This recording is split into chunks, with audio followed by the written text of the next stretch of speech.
I mean, I'd be more impressed if you turned it into a mini Mr. Bean mobile. I'm assuming you mean a mini coupe. Just by mini.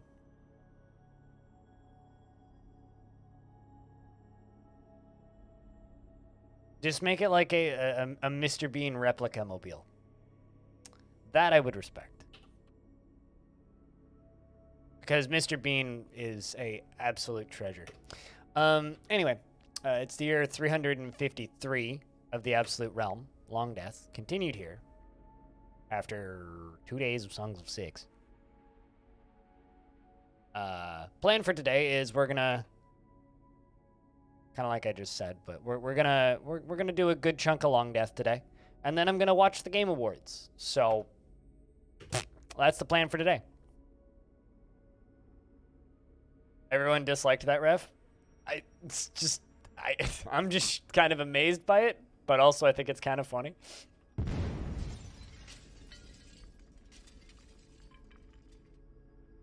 Drink beer. I now have a beer fund for tonight. Thanks, Pilot. Speaking of, the dwarves that are alive in the fortress currently are Pilot Guy, Vimamel, Covenair, Nanochip, Volleyball, Diamond Destruct, Dragon, Sideways, Rory, Axon, Don Caribou, Zindros. Why am I reading these so slow? Stone, Massive, Ghost, Knowles, Arch, Jimmy Tibby, Blue Water, Zetsuki, Laggy, Team Xeno, Do It, LaFonda, Bellinair, Cucumber, Space Weeb, Bastet, Disco, Whitcode, Lumpy. The total population is 42, which is kind of low, and we have 27 dwarves. Thanks for the other $5 from Pilot Guy. So Pilot Guy and Axon now comes in with the second one. So $5 from Pilot Guy. Cheers. And $5 from Axon. Thank you much for the $5 towards beer. Cheers, guys. That's enough for a 6-pack. Good to go.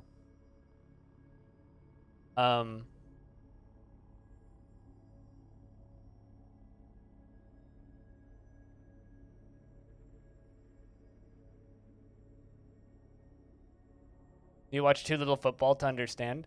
The player got a penalty for shoulder checking a guy that wasn't playing in the game. Is what happened in that. Jack, can I get a round of beers for those two and me screwing up the first one and then the other one giving me a $5 tip anyway? Cheers. So we've got some dwarves that are like less stressed and some dwarves that are more stressed and some dwarves that I've expelled due to being too stressed. Lumpy was actually kind of funny because Lumpy suddenly stopped being depressed for a second there. Like went from purple and flipped all the way back around to nothing again, which is kind of incredible. I've seen that happen a couple of times. It just kind of, their stress will just vanish and then they'll slowly get stressed again. So I'm kind of expecting this dwarf to end up being super stressed again. But right now is like, this is kind of a little bit stressed. That's kind of neat. We're in late spring right now and I've just turned the fountain back on. Although the way we're going to have to do this is I'm going to have to turn it off towards the end of every summer. Hey, Stone, what's up? We're late spring. We only just started, so you haven't missed much. I don't really know any other way to keep stuff from freezing because we're above ground. Makes things difficult. So it's just kind of got to turn it off in the winter. I don't know. Surrounding it with lava allegedly will do that. I kind of refuse to believe that. I mean, I guess theoretically I could pump lava up to this layer and see if that'll keep it from freezing, but... And it's circled around to 0. I think that's what happens. I think it's like a Gandhi situation where a number hits the maximum number and then filters back around to 0.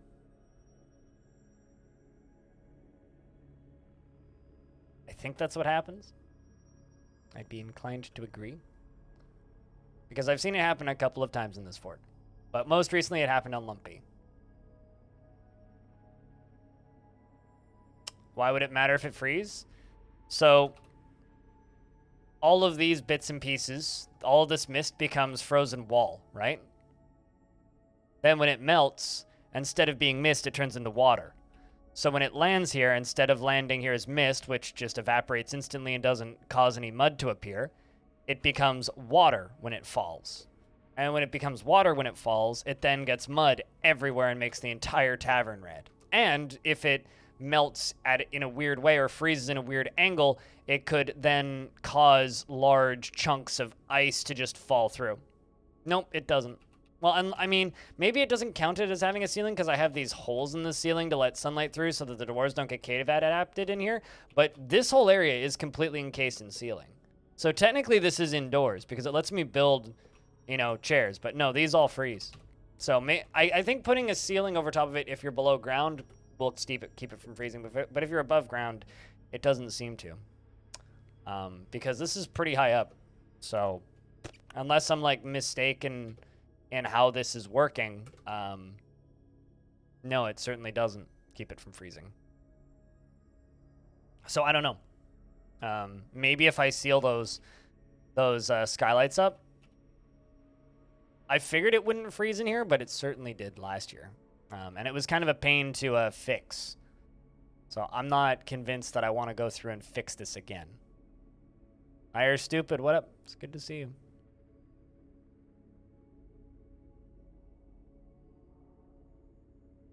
But you get minus a lot? Yeah, I don't know. Temperatures are like one of those weird, mysterious things that I don't know if they're working ever in Dwarf Fort. Like, they just kind of make no sense to me. You want to think abstractly. Let's see if your mental state has changed enough that we can make you into a scholar again, Lumpy. Let's try that.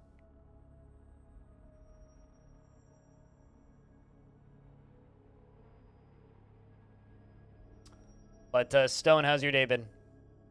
Hopefully better than mine. I just kind of woke up and everything hurt.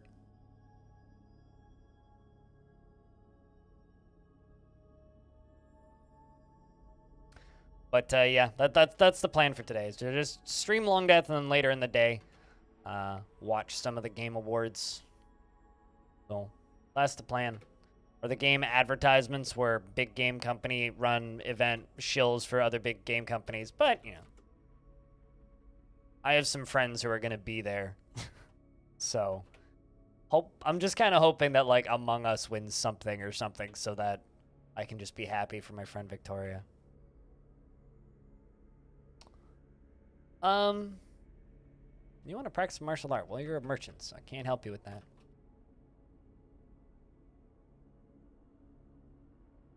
You also want to fight, Axon. Axon the Third would like to fight. And has now joined the military, officially. We got a bunch of unicorns that are getting slaughtered. So we have a bunch of dwarves in this fortress who, like, could literally die at any point. Like, Vimamel is 161 years old. Almost as, like, 9 years away from being as old as they could possibly be. Nanochip feels like they've been around for a while, but is only 33 years old. Pilot is 107 years old. It's kind of, Blue Water's husband died at 169 on 170. And, this dwarf is all the way up to 165. Which is kind of crazy. Hasn't remarried, but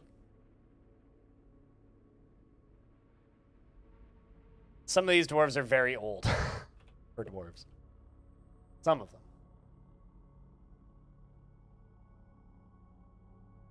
But yeah, this fortress has really made me rethink how water freezes because, like, I'm so perplexed by how that water froze.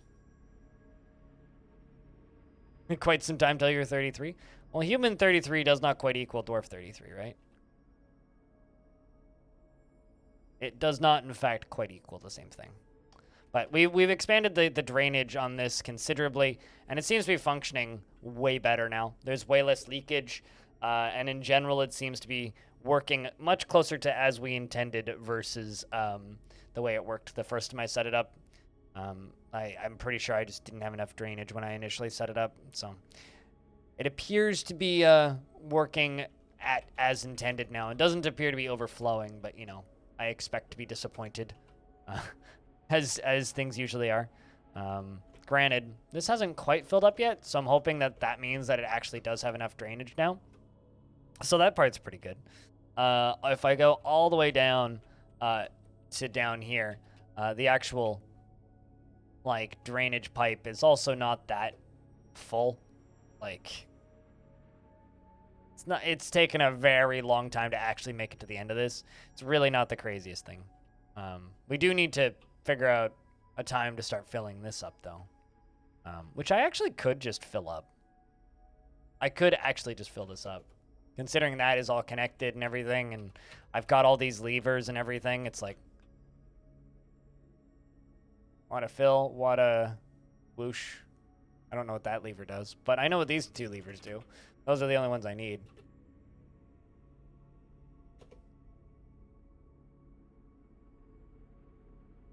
But yeah, I could actually just start this filling. But I kind of want all those boulders gone first. So I think we'll get those boulders out of there first. But yeah, that's so plan for today is we need to start working on big projects again after we finish slaughtering all of these unicorns and various other animals. So chat, it's Thursday, meaning tomorrow's Friday. We're damn close to the weekend. Anybody doing anything over the weekend? Anybody got any plans? I got after hours tomorrow and a short stream planned for the afternoon.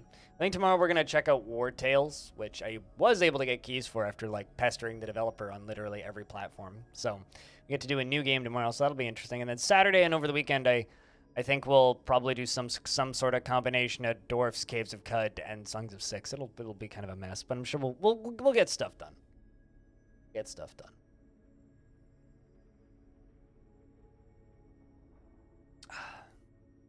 Maybe pick out a couple of cats. That's dangerous.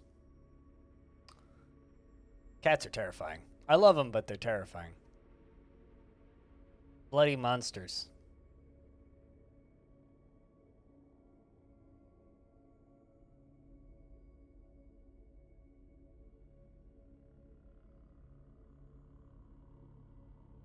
I'm kind of hoping that we can keep this dwarf from getting super depressed again. Although that hopeless stat that just keeps coming back is like never going to fix you. It's going to keep you in a cycle of depression for the rest of your life, probably, dwarf.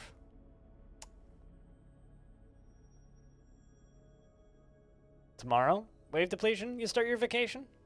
Because hell yeah. Yeah, that evaluation thing and Sunday dinner. Well, will be an experience regardless, Stone. Regardless of what happens.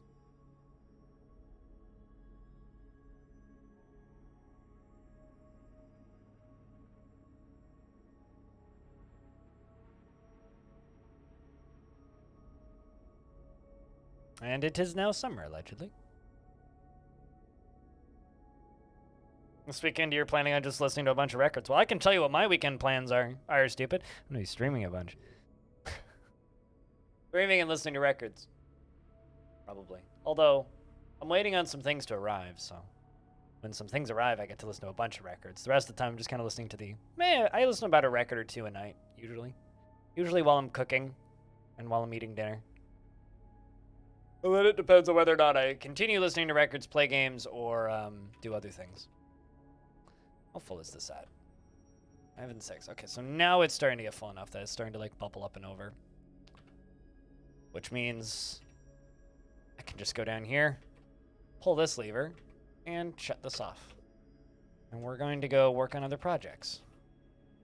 So I think that we're just going to turn on the fountain when it's not frozen and when they're hanging out in the tavern. But when the tavern hangout sessions end, it's time to turn the thing off. Is going to be how we're going to do this. So now it just drains out. They've pumped all the water up there. And obviously it keeps going for a little bit, but the water flow will slow down and it'll eventually cease.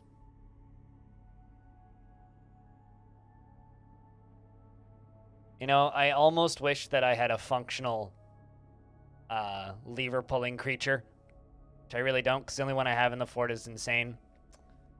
Because it would be real nice to just have like a lever job that's pulled every couple seconds to stop this pump from running at max capacity. It would be real nice. frankly.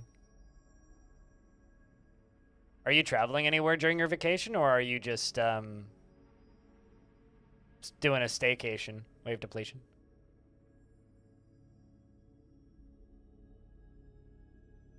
All right, there we go. Lever troll, lever vampire, usually. Staycation-ish. It's the healthiest kind of vacation, to be honest, these days. Do I need clothing?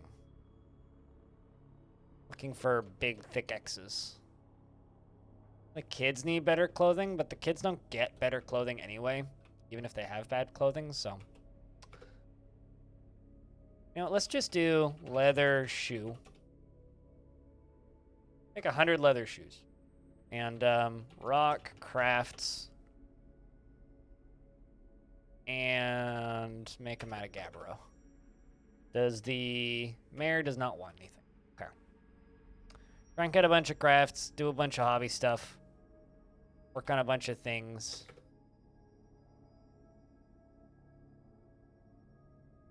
And that's probably about it for right now.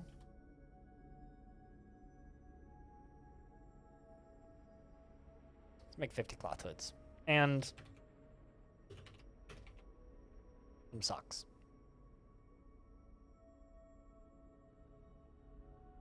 Hopefully finish this next video. Do the thing that I do, which is like maybe put up a video and then just like mention in the video that it's your birthday and just ask for birthday wishes, and then just be like 3 weeks later do that again and see if anybody notices. It's how you test if you have an engaged audience or not. I've never done that, I swear. There was a point, man, I want to say it was peak Facebook use for me. So it would have been about 2011, because that was about peak time when I was on Facebook all the damn time. And I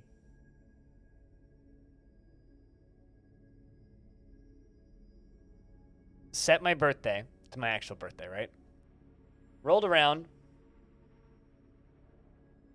and I got a bunch of happy birthdays because it was my birthday.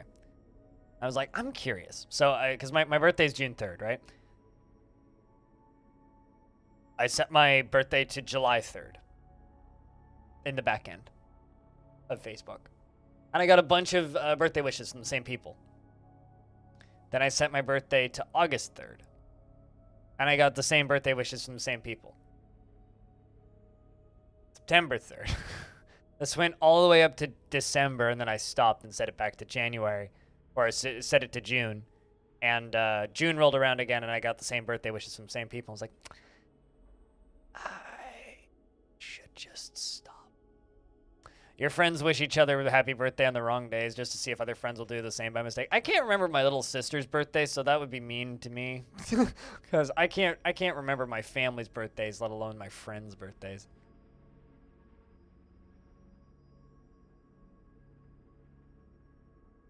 That's kind of my take on that, is like, I can't keep track of my family's birthdays. Why am I supposed to keep track of my friends' birthdays?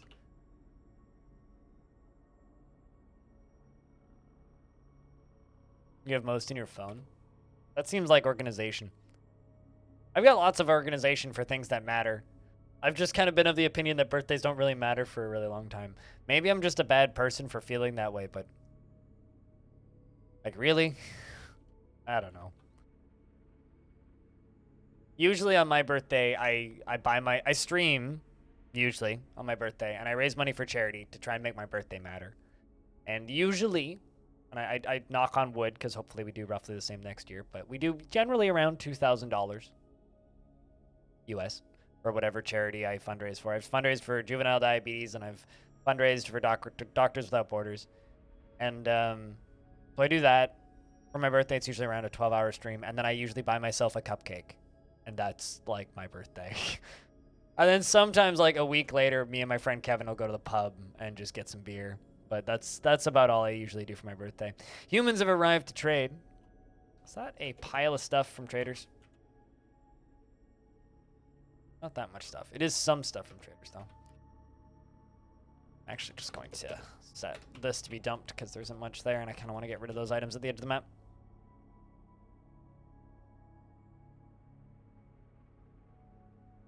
People like it if they say happy birthday. Well, I mean, you can go say happy birthday to my teammate FG because it's always her birthday. I heard stupid. Thanks for the first bits of the day. Cheers, man.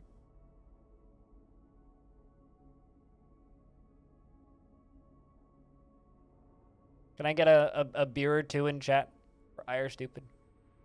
The beer fund's already been paid for, courtesy of Axon and Pilot Guy. Very kind to throw two $5 tips at me earlier. I can go get beer. For the Game Awards, because god damn it, I'm going to need it. Because Cyberpunk's going to win something, and I'm going to be mad.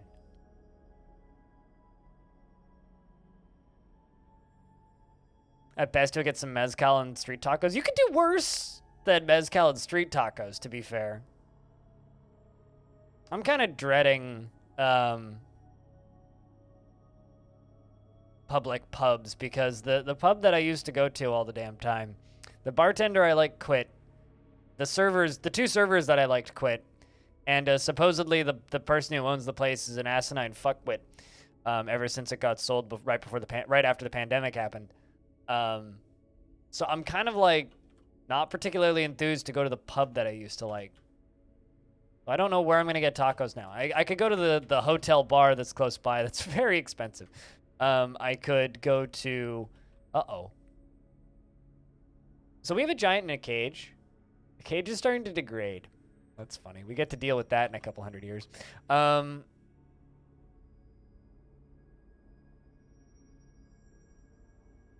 need to sell some of these crafts that I've got piling up. There we go. And the other humans have arrived to trade. Good, good, good.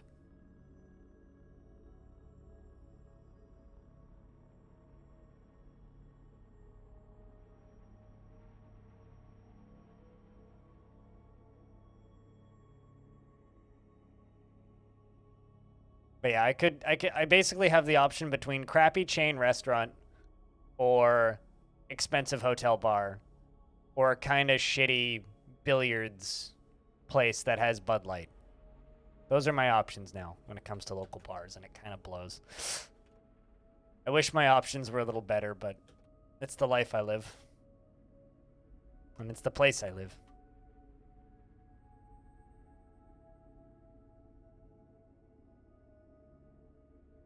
But yeah, when it comes to birthdays, I could go for some street tacos. I've like legit contemplated traveling specifically to places where I can get good street tacos. Oh shit! We've got ourselves a new royal treasure. Quogub Prinzar. On behalf of the Merchants Guild, let me extend my greetings to your people. There is much to discuss. The world is the same as ever. What requests do you have of our merchants? Hello, new person. Who are you?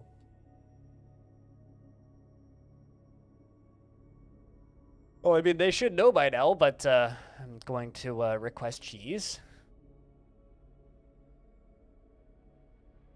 And sell them all of my dirty laundry.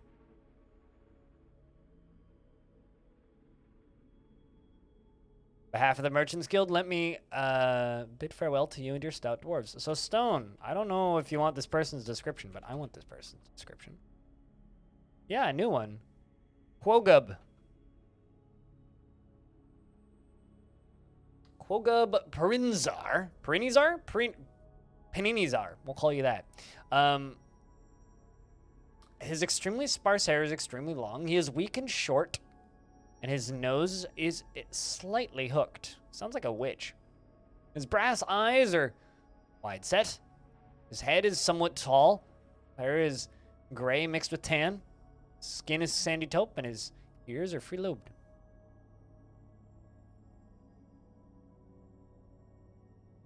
I will screenshot this and stick this in Discord, so you may peruse it if you so desire, and as well as the translation of the name.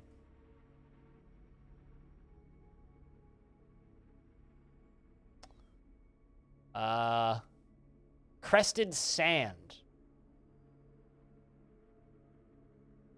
Crested Sand.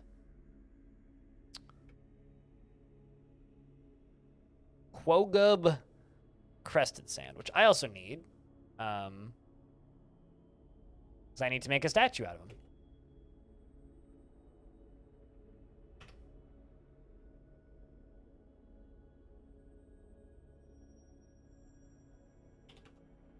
Quogub Crested Sand. Let's do that. Let's make him an item. Cool. It's been a while since we got a new royal treasurer. It's always kind of a little novelty, frankly.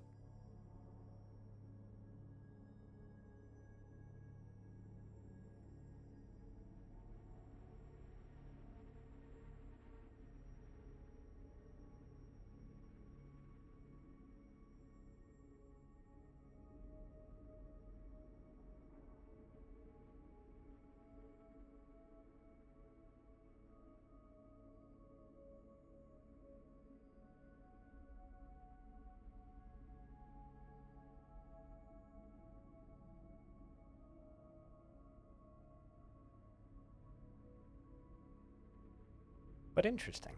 Kind of curious to what they draw of them.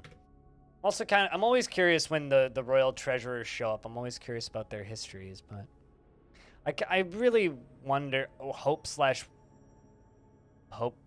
really hope that at some point some more adventure mode-esque dialogue will be available when speaking with the traders. Because I'd love to know about their personal histories. It's like, where did you come from? What part of the world did you grow up in? Go tell me your life story. I know you're just a diplomat, but let's talk. Let the clockwork world of this game be interesting.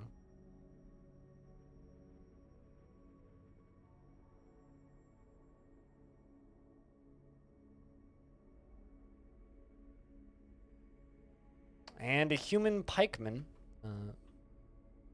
fell over. Weird. Odd spot for them to fall over, too. So do you remember how I was convinced that there was invisible ghosts on the map? Starting to be sus again, because things are starting to trip. I haven't seen any wagons get destroyed, though.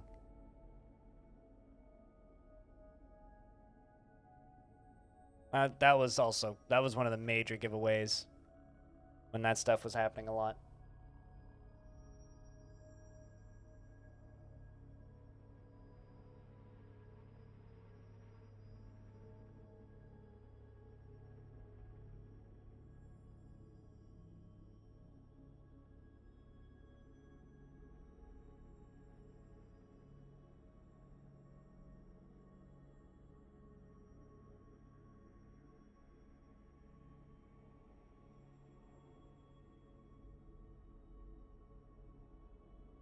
Well, it's not that weird. It's a pretty dwarf fortressy name, I would say.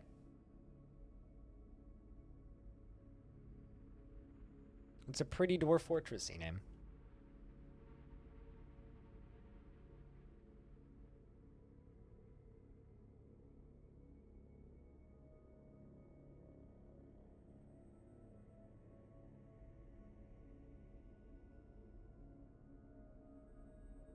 $348 years.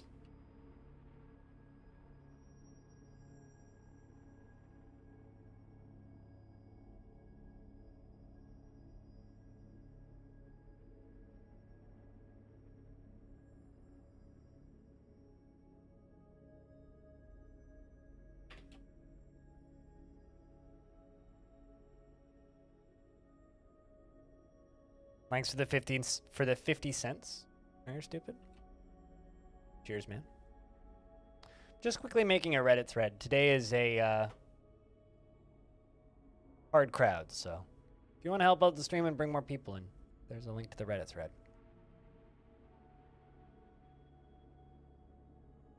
So I'm kind of in a mellow mood, and usually when I'm in a mellow mood, it's kind of quiet. Also, it's a Thursday in December. So, we'll see. Oh, I know. But I want it in Fortress mode, Twitch Ups. It's like, I know I could retire the fort or copy the save file and do all that stuff. I don't want to do that. I'm saying I want that in Fortress mode.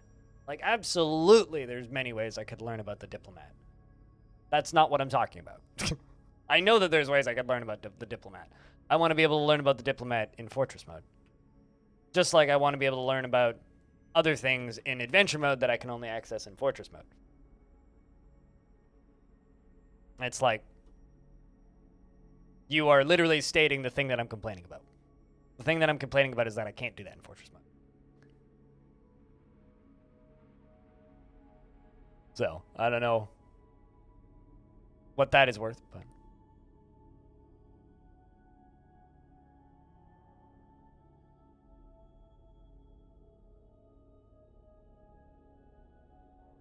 And also, cheers for the upvotes, guys. Thanks much.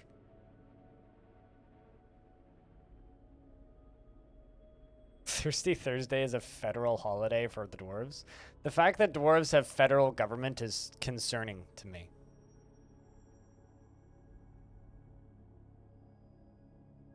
It's like, I thought they just had, like, lords and diplomats, mostly.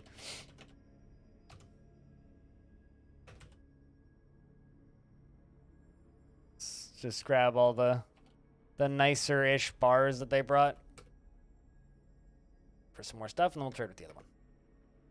But yeah, we're going to be doing more controlled cave-ins today. I'm just kind of back on working on that stuff.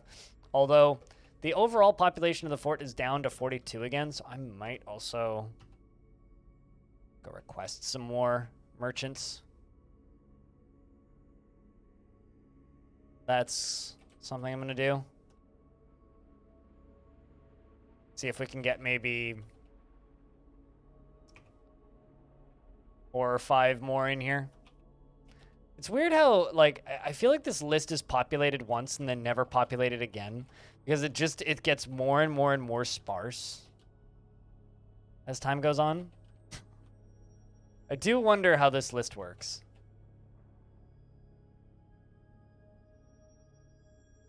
They were banished, so no.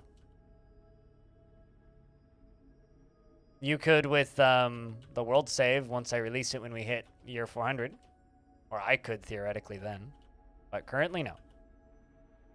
Not underneath my own rules of playing this.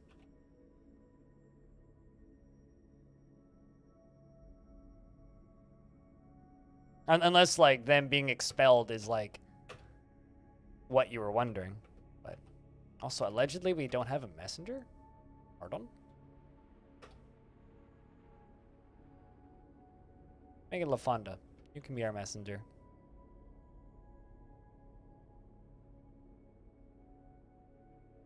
There you go. LaFonda should be on that mission. So should bring item to depot and then should immediately run off to go do other thing.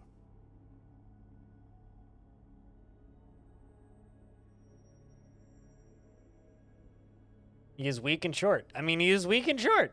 Like, sometimes you're just... the dude is just weak and short. Clearly his skills are... evolves for the purpose and benefit of being a intelligent tradesman and merchant.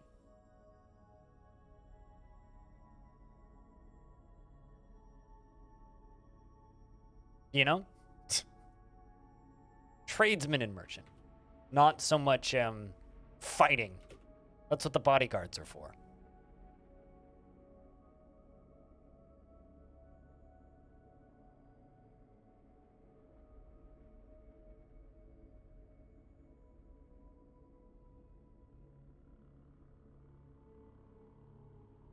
It's not stated to be skinny. Oh, point made. But usually, if they are covered in more than 0 body fat, they usually get a is fat tag, right?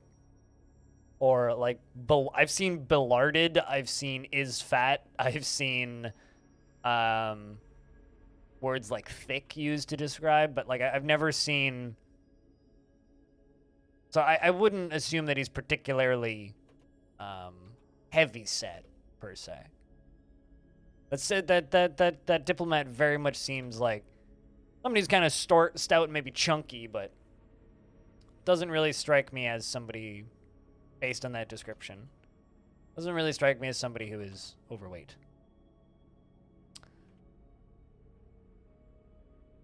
I mean, maybe he skipped leg day and arm day and, like, abs day. Didn't eat his Wheaties? Yeah, maybe. Brander, buddy, what up? Good to see you. I did remember to post on Discord today, didn't I? I think I did. Nope. I did remember to post on Discord. I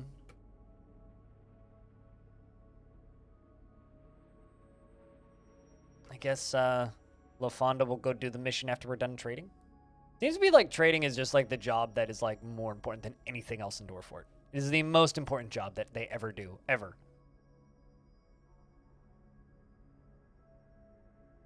Also, what's a Wheatie?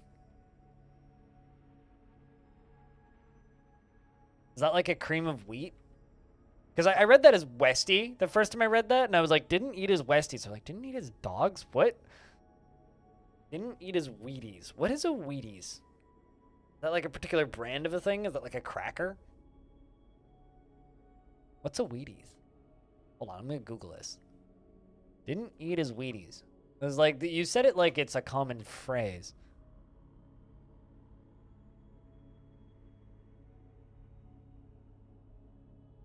It's a General Mills cereal, I think? That seems to have a lot of famous sports peoples on the cover. So it's like Raisin Bran minus the raisins? Or is this just cornflakes? This is just cornflakes. This looks like cornflakes. Okay. Brand of cornflakes, I don't know cornflakes. Got it. Investments are open. Heads up, chat.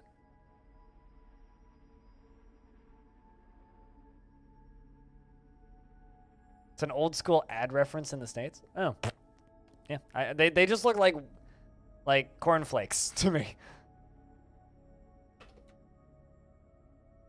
Did it have like a particularly hypnotic advertisement or something?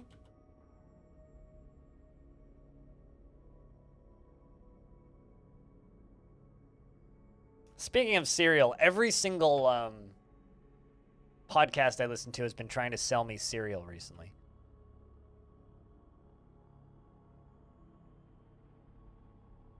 Man, the spam colors are ridiculous right now. Jesus Christ, they're worse than they were during the beginning of the pandemic, which is when they got bad initially.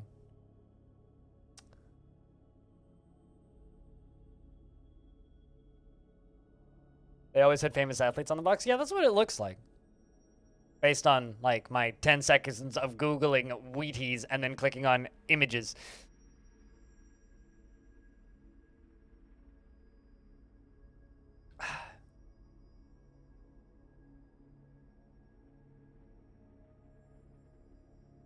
Also, Chocobo, if you're still lurking, I don't normally out people who follow me while I'm offline, but somebody named Soviet Chocobo followed me. I want to know, is that like your alter ego?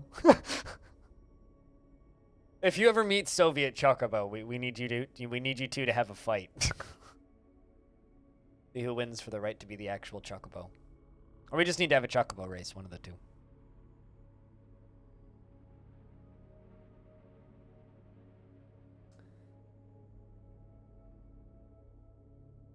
Hey, it's a puck. If only we had a stick, we could play ice hockey.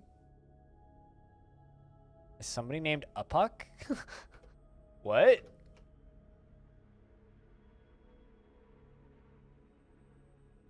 There must be a merchant named a puck. Is that like a human word in DF or something? One of the humans is named a puck?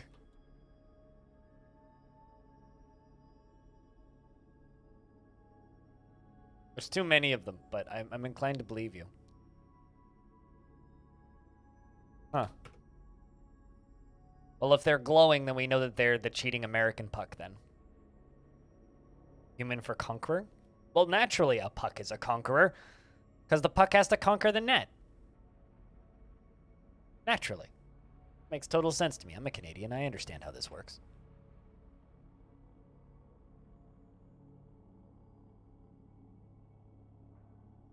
Hey, Dewitt has given birth to a girl. Also, holy shit, Dewitt. That's a messy bedroom. Look at this bedroom. This is all clothing on the ground. That's all the clothing on their bed.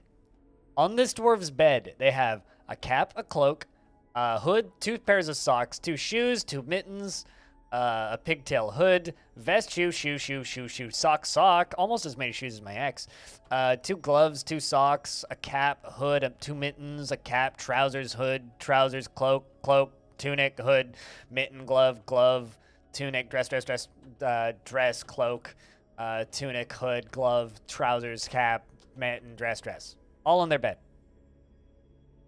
Anyway, they just gave birth to a baby. Does anybody want to be the brand new baby girl in the fortress? Any takers?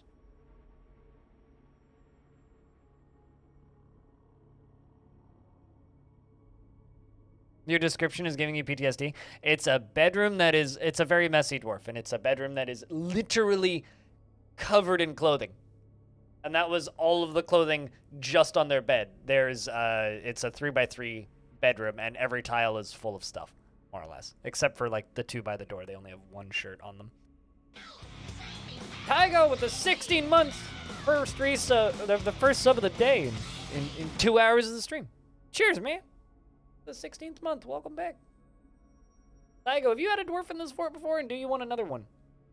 Unless anybody else wants it. Chat, can I get a round of beers? For Tygo, keeping that sub alive for 6. Welcome back. But if there's no takers on this dwarf, I'll just give it out to somebody. Brand new baby girl. 2? You would like one? All right. Tygo, you can have it. This is Tygo 3.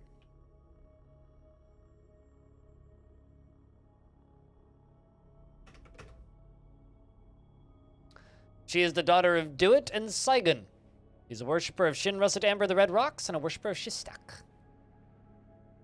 And also, Bastet needs a sub if anybody's feeling generous. Her nose bridge is incredibly concave. She has a square chin. Her quite sparse hair is dry, and her short hair is neatly combed. Her ears are somewhat short, and her head is somewhat narrow. Her cobalt eyes are somewhat narrow, and her nose is somewhat short. Her hair is a crew, and her skin is sandy taupe. She says Dama. She personally finds blind honesty foolish, and finds the ideas and independence and freedom somewhat foolish. Mastering a skill. Likes glaze, lead, and Alexandrite picks and high boots and dogs for their loyalty and the sound of the silky intricacy. Prefers to consume durian, shad, and fornio beer. I don't even know what that last one is. She does not enjoy participating in physical confrontations and works to square this natural tendency with her respective martial prowess. She can be single-minded, and she generally is unhindered by the thoughts of others concerning her actions. She has a calm demeanor and is quite polite, and she is somewhat fearful in the face of imminent danger. She can handle stress and often feels lustful. She idly chews her lips when she's bored, and she needs alcohol to get through the working day. Yeah, she does find my honesty foolish, and even though it's the best part of my stream,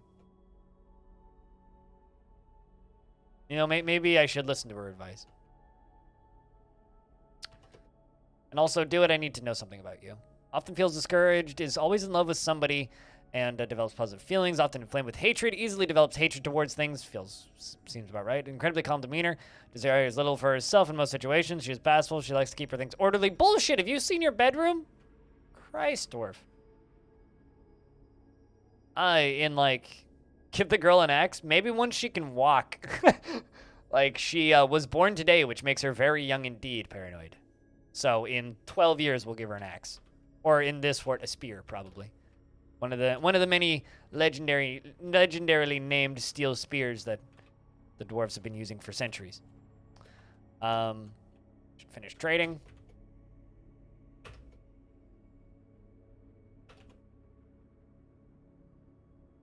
Dwarves are more or less done bringing stuff to be traded. We're doing some crafting, and LaFonda is going to go make a request of channel dens to bring in more merchants. But we're just doing some craftings currently.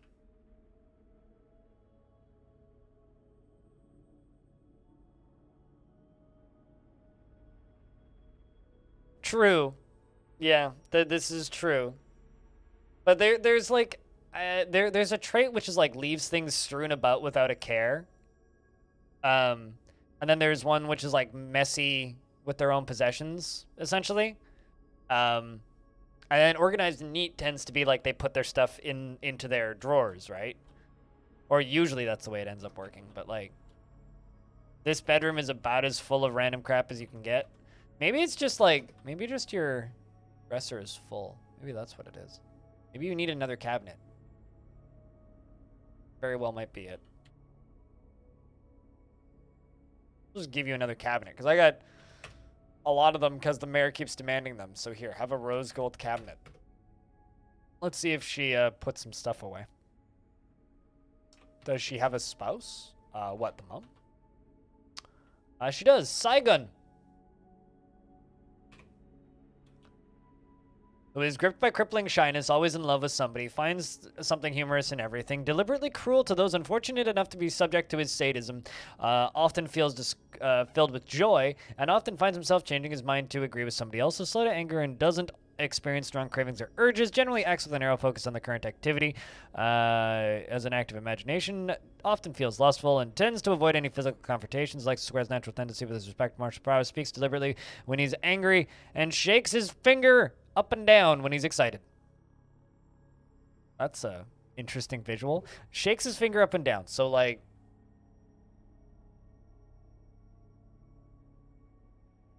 I'm excited.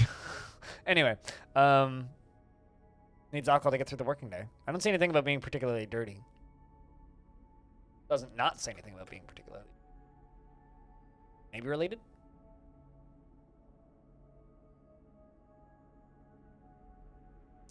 But Tygo is the only daughter with 3 older brothers. Krikenzieg, who got expelled from the fortress. Rory, and Blue Space Weeb are the 3 older brothers. So good luck growing up in that house. That's going to be fun. Tygo, thanks for gifting a sub to Bastet. Welcome back, Bastet. For our 26th month.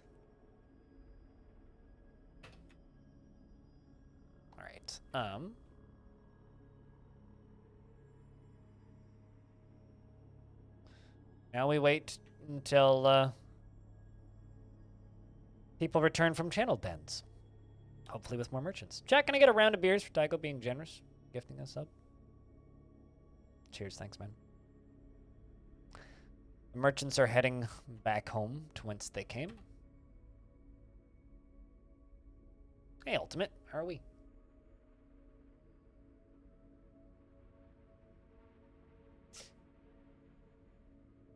I think we ran out of leather. So I also find kind of hard to believe. Oh no, I just don't have leather crafters. I got something to do with it. Casually lurking. Hope you enjoy your casual lurks. For a second there, I thought my nose was bleeding. Like, I cracked my nose, and I swear that my nose just started bleeding. It's one of those, like, I smell blood. Hope not. If I start bleeding, may have to pause stream for a minute.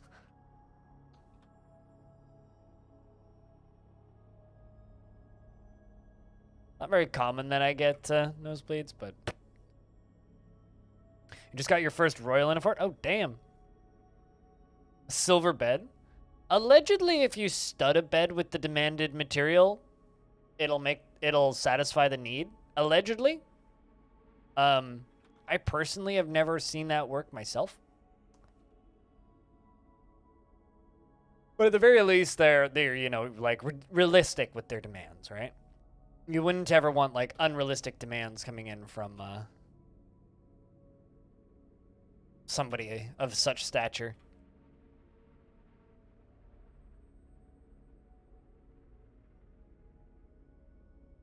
Silver bed. What kind of royal? Do you mean like king/queen or king and queen, king plus entourage? Like,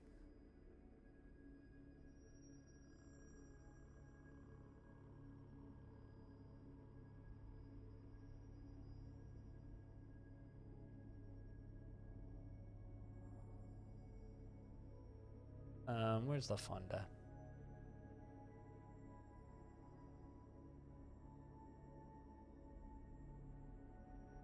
I have to turn this squad off so that you can go finish making that request.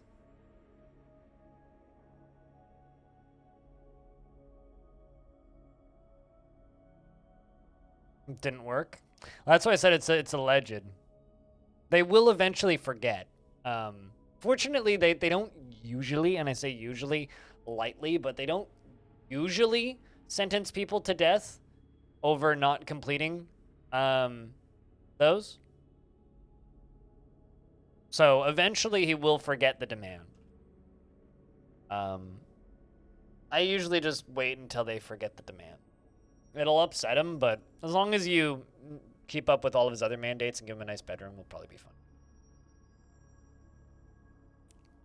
And usually that's about how the experience goes. It's like, as long as you're keeping them generally satisfied, they're not going to be too whiny about it. But I say that generally for a reason.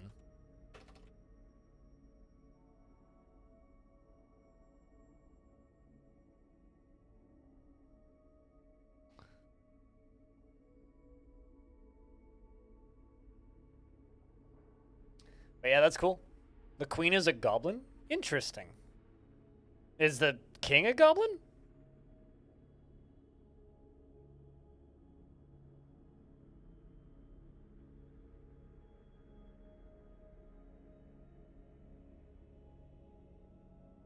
Because if the king's not a goblin, that would be very strange.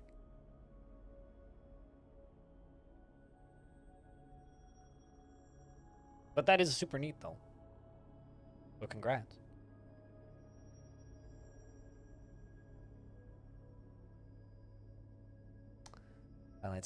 Pilots created a masterpiece Gabbro ring. More or less everybody's getting the chance to make crafts here. We're giving water to somebody. Giving water to.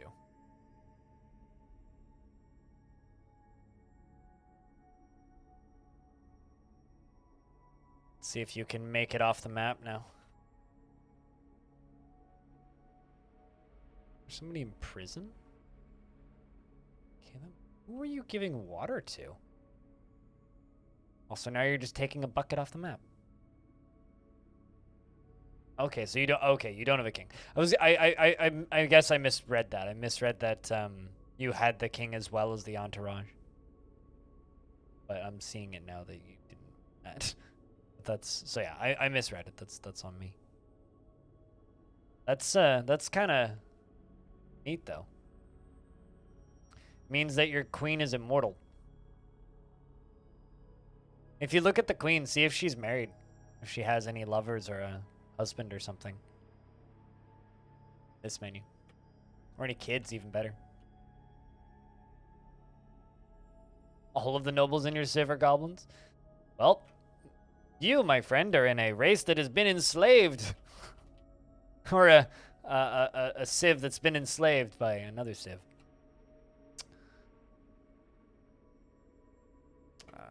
The mayor wants cabs.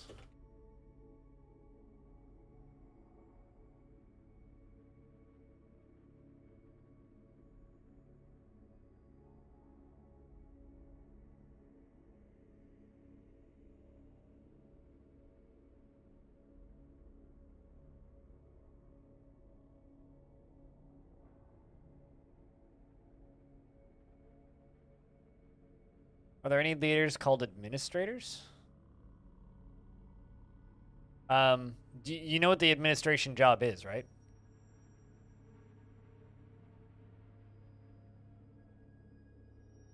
Because the administration job is somebody with very high administration skills, but it's not actually a job.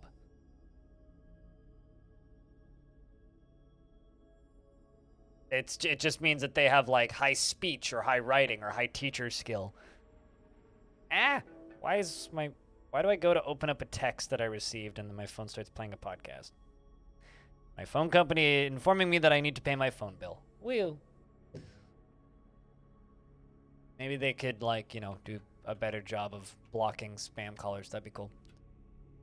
Pick up equipment.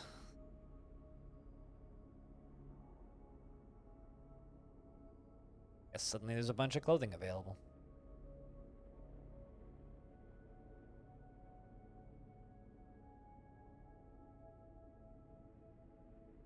Hi from Reddit. Welcome from Reddit. I post on Reddit sometimes. Not too often, though. Usually if I'm posting on Reddit, it's video stuffs, because I find that stuff's more relevant to Reddit. I've been told many times to post my streams more often, but every time I'm like, I only do it on days I need it. Today was kind of quiet, so.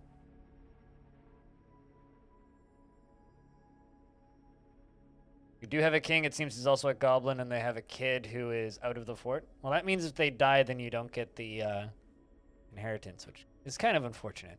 That's actually one of my favorite things is when you have a fortress that has had multiple generations, and then you have a like a royal family in the fort, and then they have a kid, and then they die, and then one of them becomes like the heir to the throne, and then you have an heir, and then they take the job. That's always super neat to me, but unfortunately you don't see it very often.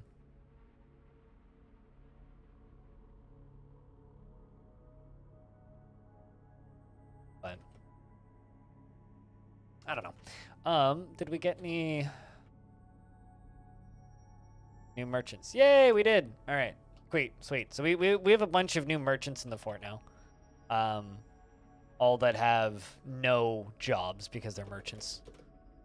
So if I check labor links, yep, brand new merchants. So I'm just gonna let them hang out in the tavern. We're in midsummer. I could turn the fountains back on for a little bit. They're all just gonna go up there. I wonder if they all showed up naked. Yeah, it looks like it. Merchants are so weird. Like, you bring in merchants from another fort, and it's just like, yeah, they show up with no clothing, no personal belongings, and the only relatives and family that they have are the ones that they brought with them. It's like this one. Well, you're married to your wife who you brought with you. Well, that's good. Your deity is Onal, the horned owl deity of the mountains. Like, they just warp into existence at the edge of the fort. Sign of a good businessman? I mean, it really, like, changes the meaning of the term drop everything and leave, you know? Like, it really is, like, an extreme example of just, like, well, I'm relocating to this fort, so might as well just, like, you know, just throw all my clothes away and leave all of my stuff and go to a new fortress, including family. By that logic. We're just gonna throw everything that we had away and move elsewhere.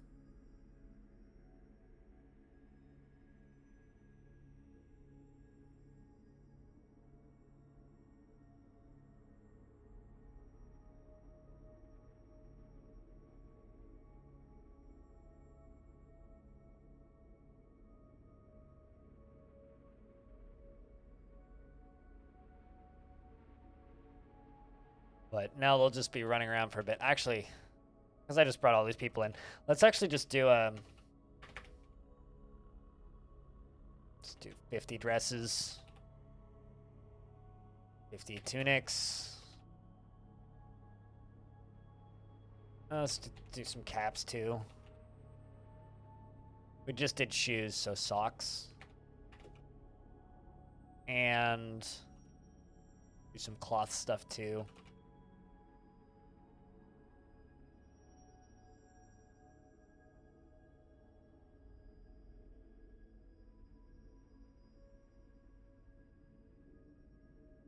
Where I play right now, it's pretty peaceful on a barren island. There's almost no dangers. I mean, surviving on an island can be really fun, in my opinion, in DF, if you do it right.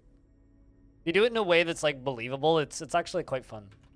The problem that I have with, like, I'm alone on a barren island. Where did these traders come from? That always bothers me. Like, I feel like you should get no traders if you're on a segmented portion of land. Also, did they ever finish that statue? Yes, they did. Meaning, stray billy goat has been lost for a week, excuse me. Meaning I can go all the way here.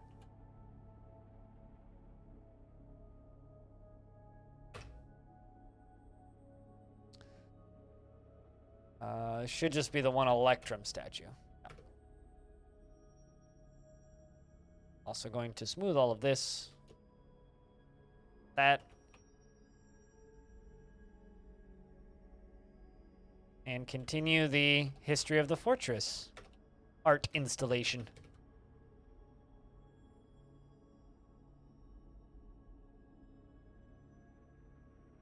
Would boats even be important if they were chronologically connected by caves? Everything is chronologically connected by caves. Literally, that is the way Dwarf Fortress works right now. Like, the logic of how factions get from one place to another is they use the underground cave structures. Like, that is the Dwarven lore, right? That is like the prevailing theory as to how dwarves spread from island to island. But the other theory is that also then they get lost because the caves are very long and confusing, right? So the prevailing theory is that they would use the what's it called, the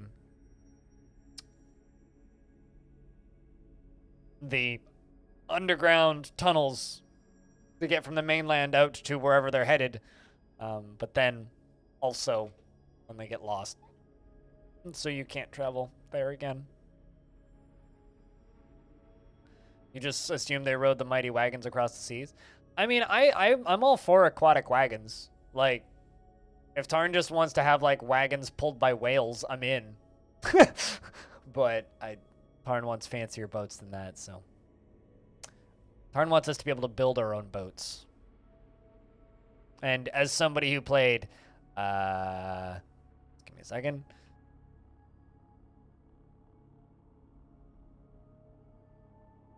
As somebody who played, you must build a boat on phones. I know how this goes. We need match 3 puzzles in DF, clearly. Naturally, that's what we need. God, this game. Been so long. Anyway.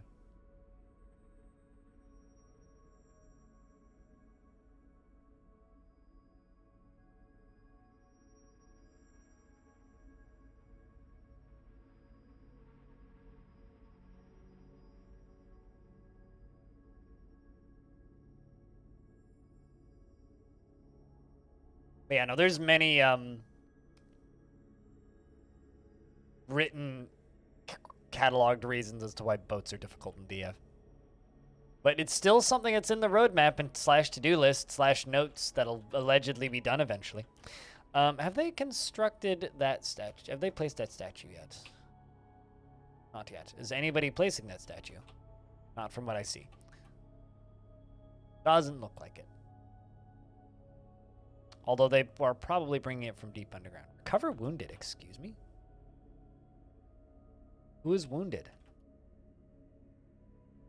Not your child.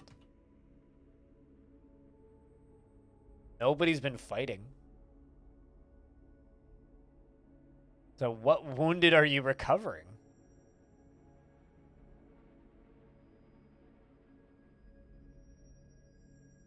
It went and picked up a cup.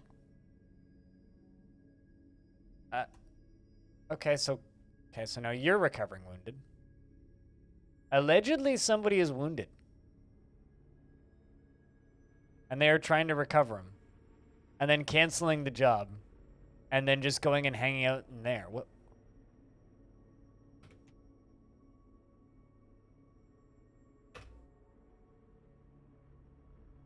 There was a Grey Langer fight, but that was a while ago. Why am I seeing recover wounded jobs? Pilot is now trying to recover wounded?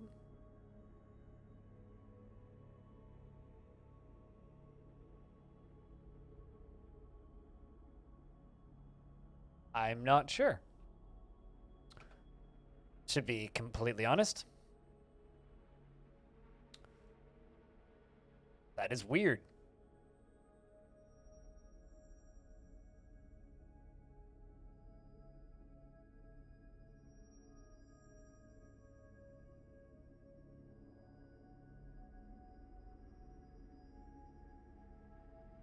They had too many bomb elements?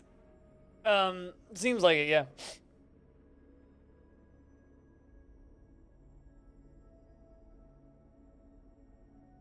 Bizarre. Well, we're making clothing. And since we're going to have a bunch of people in the tavern for a while, I'm just going to jump up to here and pull this lever.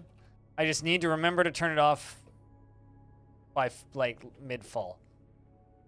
So that it doesn't freeze. Because if it freezes that bad...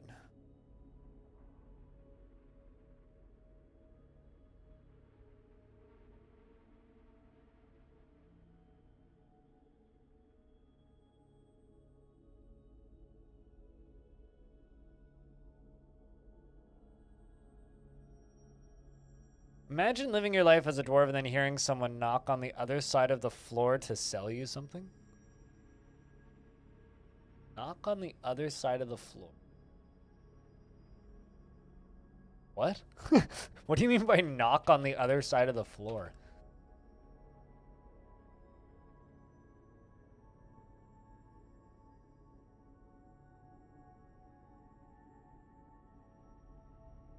Oh, you mean like somebody's like beneath, like one layer down?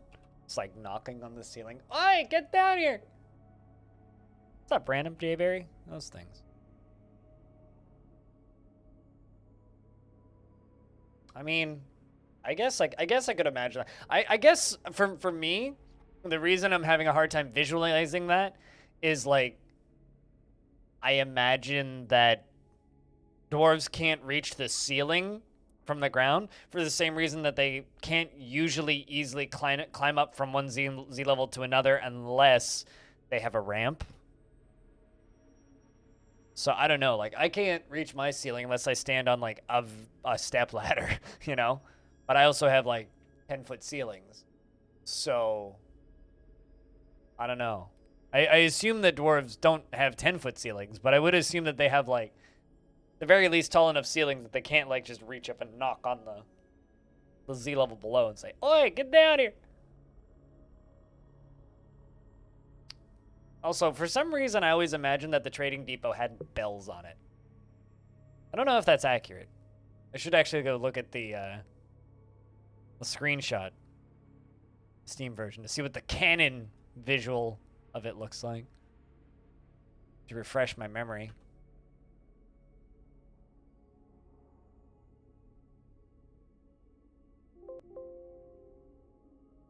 And Control F in this.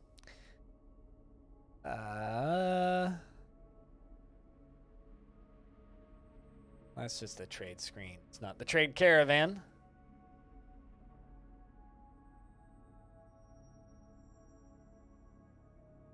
I know that they've posted pictures of it, but I can't find it now.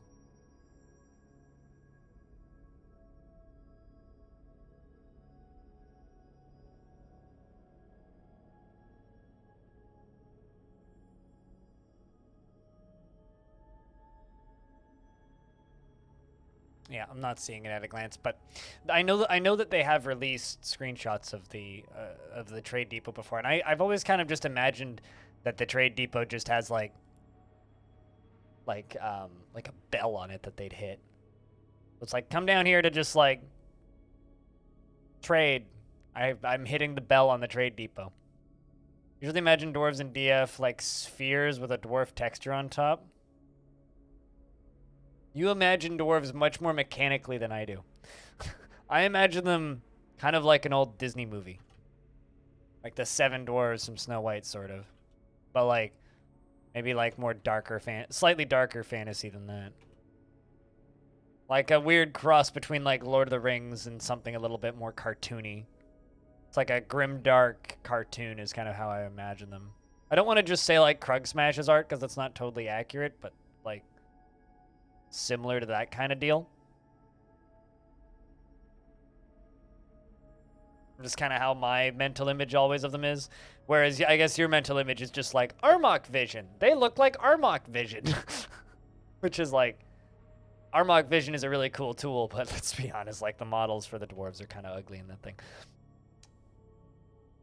By that I mean like cardboard cutouts of dwarves approximately.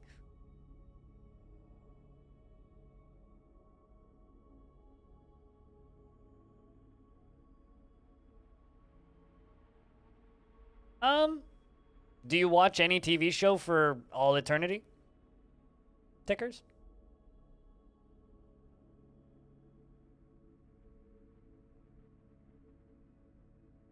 Like, are you the sort of person to just like watch the same sitcom for 20 years? Because I think that that's pretty normal. Audiences for things cycle. I mean, I've been streaming for 9 years, and basically none of the people that watched me back at the beginning still watch me now. So that's pretty natural. I mean, my favorite series that Krug Smash did were Monster Killer and Honey Stoker, and I loved the tournaments that he's done previously. I don't know if I guess he's not doing a tournament this year. He did one last December. I don't know if he's doing one this year. But you don't even like TV shows? Well, that's probably why. I mean, like, it's because they're like little. I don't want to say short stories, but because they're still Dwarf Fortress stories, right? And as the streamer Cupo has stated many times, like, Dwarf Fortress is capable of telling a lot of stories, but you're always going to see echoes, right? Because it's still Dwarf Fortress. So, I mean, I wouldn't be too surprised if there's a lot of people who, like, watch one and love it. Like, a lot of people loved Scorch Fountain. I didn't particularly like Scorch Fountain. It wasn't my favorite one by any stretch. And then fall off a little bit after that, and I've gotten that sentiment from a few people. That being said, like, the stuff that he does is still fantastic. The thing that I'm real happy about, though, is that he never caved to go do ones about other games. Granted, I would love to see him draw some Caves of Cud things, but that's just me.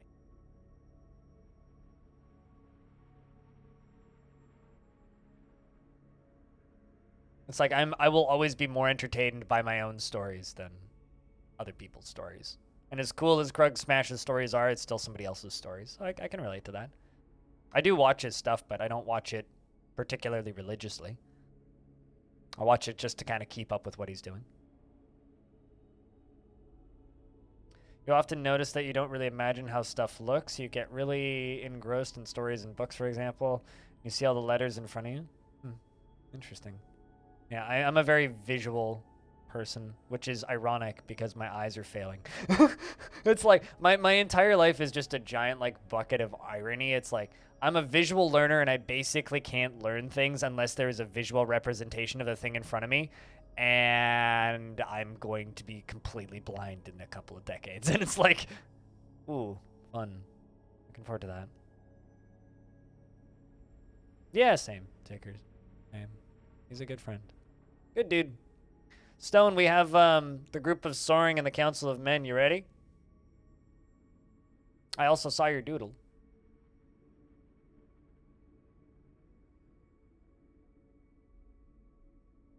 Our new head diplomat. Cream crested sand. At least it's crested sand and not crusted sand, because I wouldn't want to see what cream crusted sand would look like, because that'd be distressing. First tribute from the group of Soaring.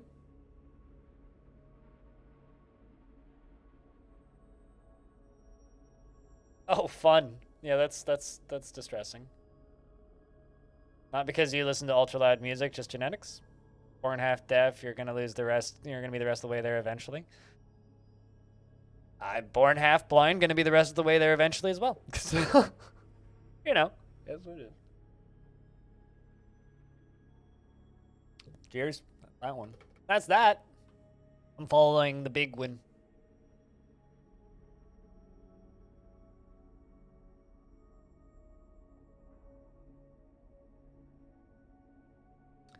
All of our lives are filled with some irony like that, I think. Some people's irony is just more obvious than others. That a figurine on top? Yep, that's a figurine. It's either a figurine or... Yeah, it's a figurine. That's a figurine. Good luck.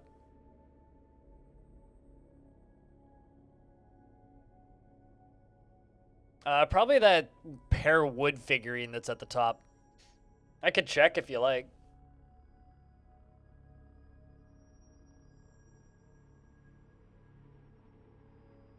Yeah. Well, we know the material. Let me know when you're ready for me to scroll. Scared about how many are going to be in here.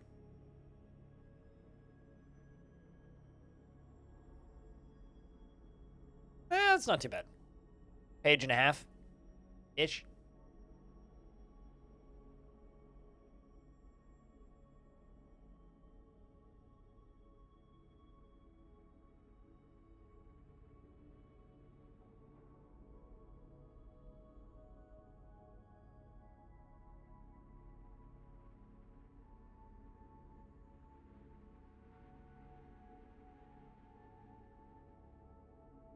I've got the hiccups, so I'm trying to kill them, which is why I've gone silent. I don't know where these came from, but apparently my coffee is trying to kill me.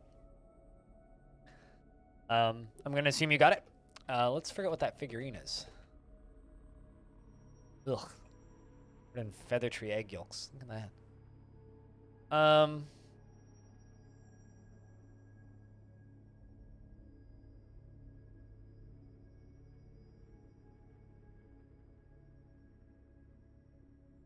Parchment sheet.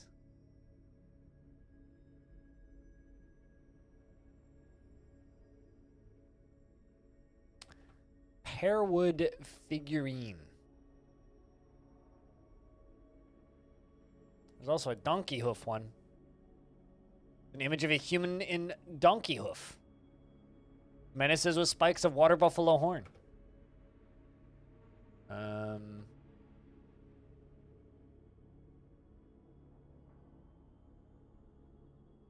Heck is that?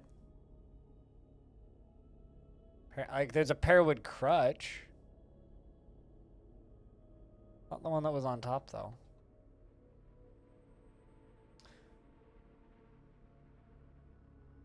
I'm getting so many bloody texts today.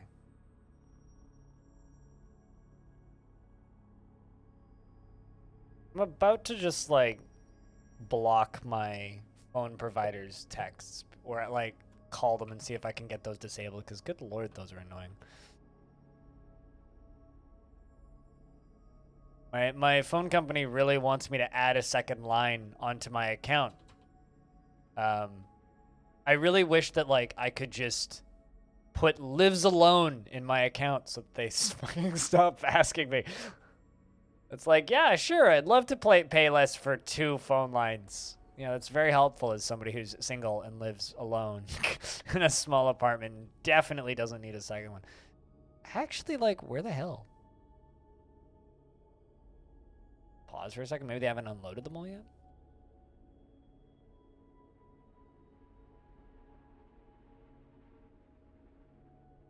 I'm not just flying past this, am I, chat? The donkey hoof figurine.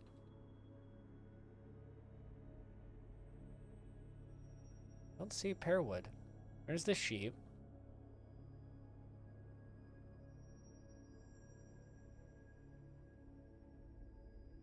There it is. It's all at the bottom. Figurine of a human. This is a Pearwood figurine of a human. The image is a human in Pearwood. This is a sentence. This is the same sentence worded slightly differently. Not a very interesting figurine, unfortunately.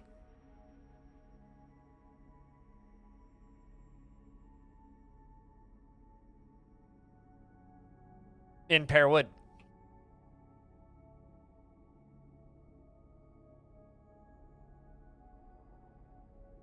You are somehow unsurprised. Humans being boring and uncreative? Pfft, that doesn't happen. Come on. Don't be silly. Humans would never be boring and uncreative. Come on.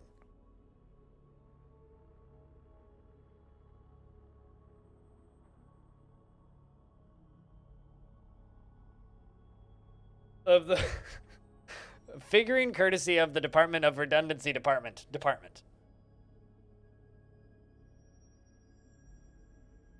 The Grand Redundant Department of Redundancy.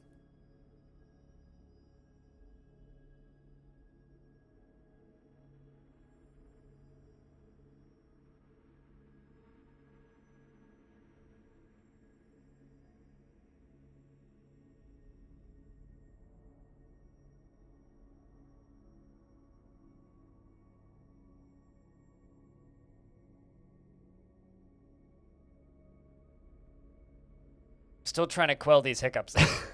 I've just been sitting here with hiccups for the past like 5 minutes. I'm like, you know when you like just feel it? It's like it's at the back of my throat. I can feel it back there. All right. So we're still just like powering through a bunch of crafts. We're doing 500 gabbro crafts to try and get some of that gabbro out of the basement. I can get rid of that raw glass because I don't actually need it, and I don't have the sand anyway. And we're making some silk clothing and some cloth clothing, and then that's it.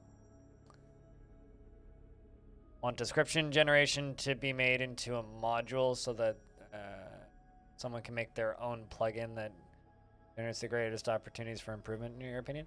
To me, like, the 3 things that I would love to see Dwarf Fortress improved on, like, if I could just, like, be like, I want this expanded, and this expanded.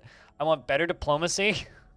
Desperately want better diplomacy. I want to be able to form alliances in Fortress mode, and I want to be able to start wars in Fortress mode. Which you can already start wars, but you can't form alliances. I want to be able to form alliances and end wars and start wars. And I want to be able to, and I want the image generation stuff to be expanded. And I want the socializing descriptions to be expanded. Because right now, dwarves can socialize, right? But it's one of the only tasks that they can do that is green, that primarily takes place in the tavern, that has nothing here. It's just, this is an organizational activity that will branch to specific events. I really, really wish it would say what they're talking about in this screen. Like, if they, like, if Tarn could expand on one completely pointless mechanic that nobody actually cares about, that's the one that I want them to expand, is, like, the socialization descriptions. Like, if it's like they're like, there's so many possibilities for that. Even if it's just like talking about histories of this, talking about histories of this, talking about this dwarf, talking about the stories of this dwarf, talking about this thing, talking about the foot race that happened in this year, and there's just so much that they could talk about. And like, you see it in their thoughts right there. It's like, I don't really get attached to people. If it could just even just take that text and just display it in order, would be super neat to look at and see. Dragon wants to learn things. All right, I'm going to make you into a scholar as well, Dragon. Let's let you go learn things.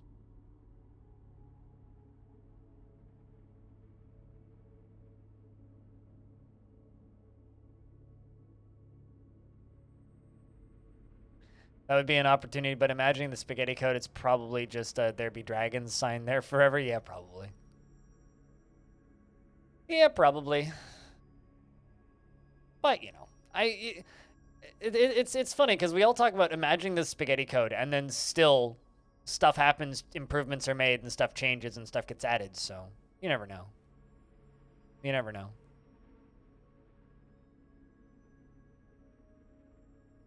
I don't know if any of you guys saw the thread that I posted attached to that one clip from the recent Tarn talk.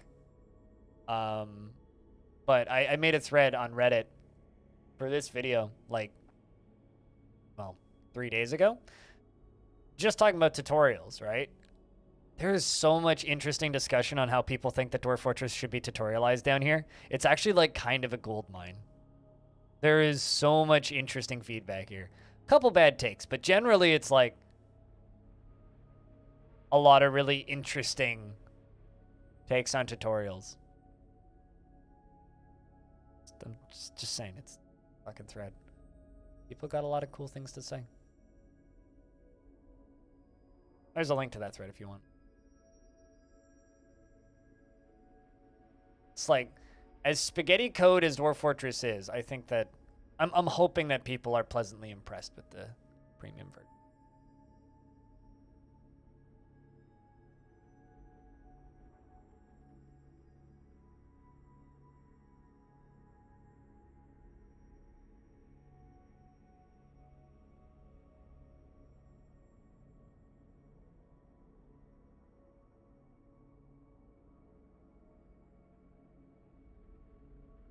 Easy to add on top, but difficult to improve or change.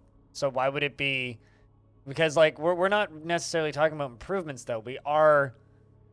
Well, I mean, I guess like Paranoid was, right? But I'm not necessarily talking about improvements. Or it changes. I'm talking about additions, right?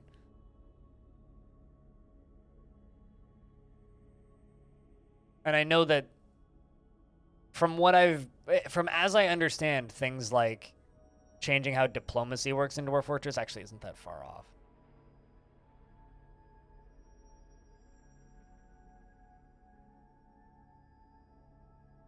Make a series of long videos that go far too deep into detail about mechanics that nobody asked you to cover. That's how it should be tutorialized.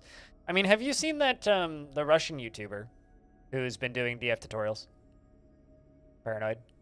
Because, like, his first video was on impulse ramps and magma cannons. So, you know, I'll give you a link. I mean, I don't speak Russian, but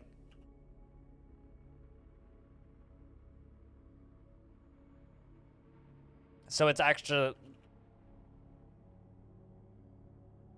actually difficult for me to find his channel because it's all in alphabet that I can't type in.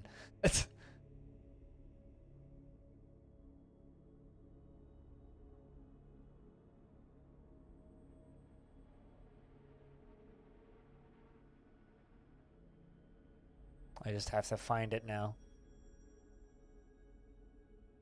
Ironically, the first video I find when I type in impulse ramps and then the name of that Russian channel, which I'm now scrolling down until I find it, the first video I find is yours, Paranoid. Then shortly followed by the DOS tactic video.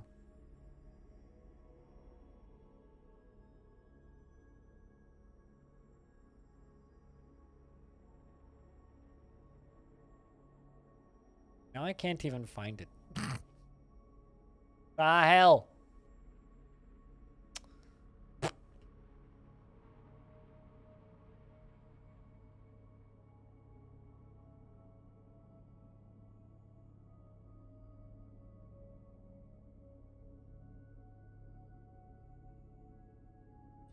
Gotta get that international keyboard. I mean, or not. I could also just, like, stick with, like, my basic English bullshit.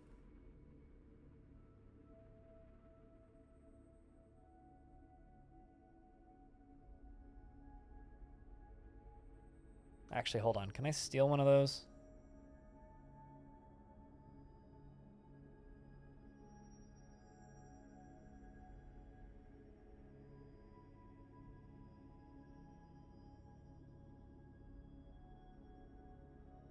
Finding some weird ass YouTube stuff right now.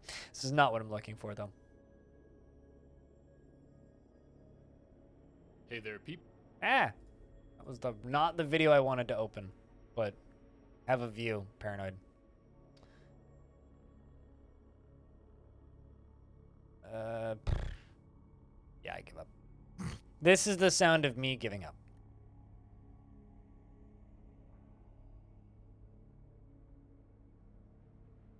Usually I end up on this person's YouTube channel through recommended videos.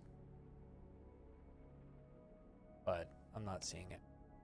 Anyway, yeah, there's one channel that's just all in Russian, and the very first video that they put up was it was like a 30-minute tutorial in Russian on how to make impulse ramps and magma cannons. And it's like, oh yeah, no, there's definitely people who want that kind of outlandish level of detailed. How is he called? Ish? DF, but they're both Cyrillic letters, and then a word that a thing that looks like a K, and then the thing that looks like the word no. Which I obviously can't type. Like DFK no, sort of, is what it looks like, but I know that's not how it's said. Also, in other news, the dwarves have arrived to trade, and we are in fall! Meaning I need to turn off the pumps.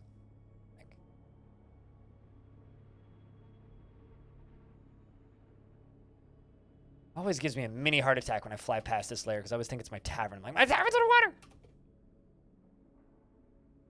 Usually how my brain works. Oh god, my tavern's underwater.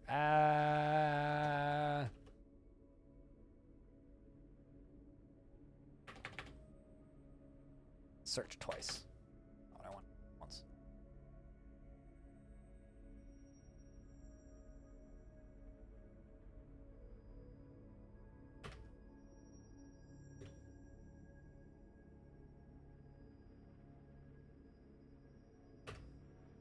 See if Google can do a better job finding it.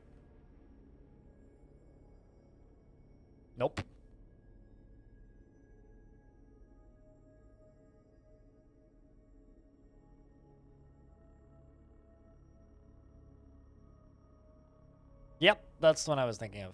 Also, he changed his name. It used to just be the letter N. Now it's a K. But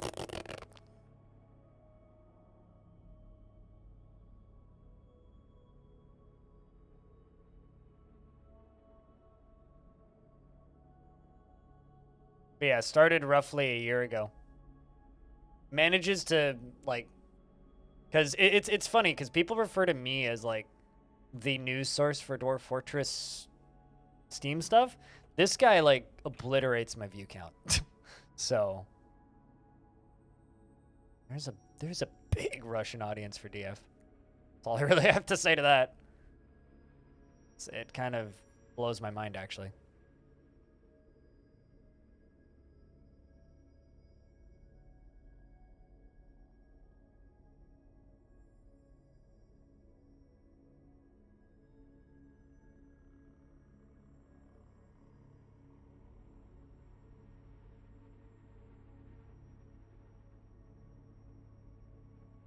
Just 10 words of Bulgarian. I mean, that's basically the same thing as speaking Russian, right?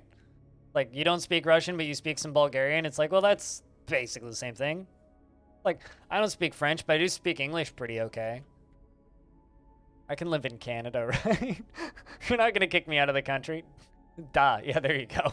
This is why chat is here. They translate for me.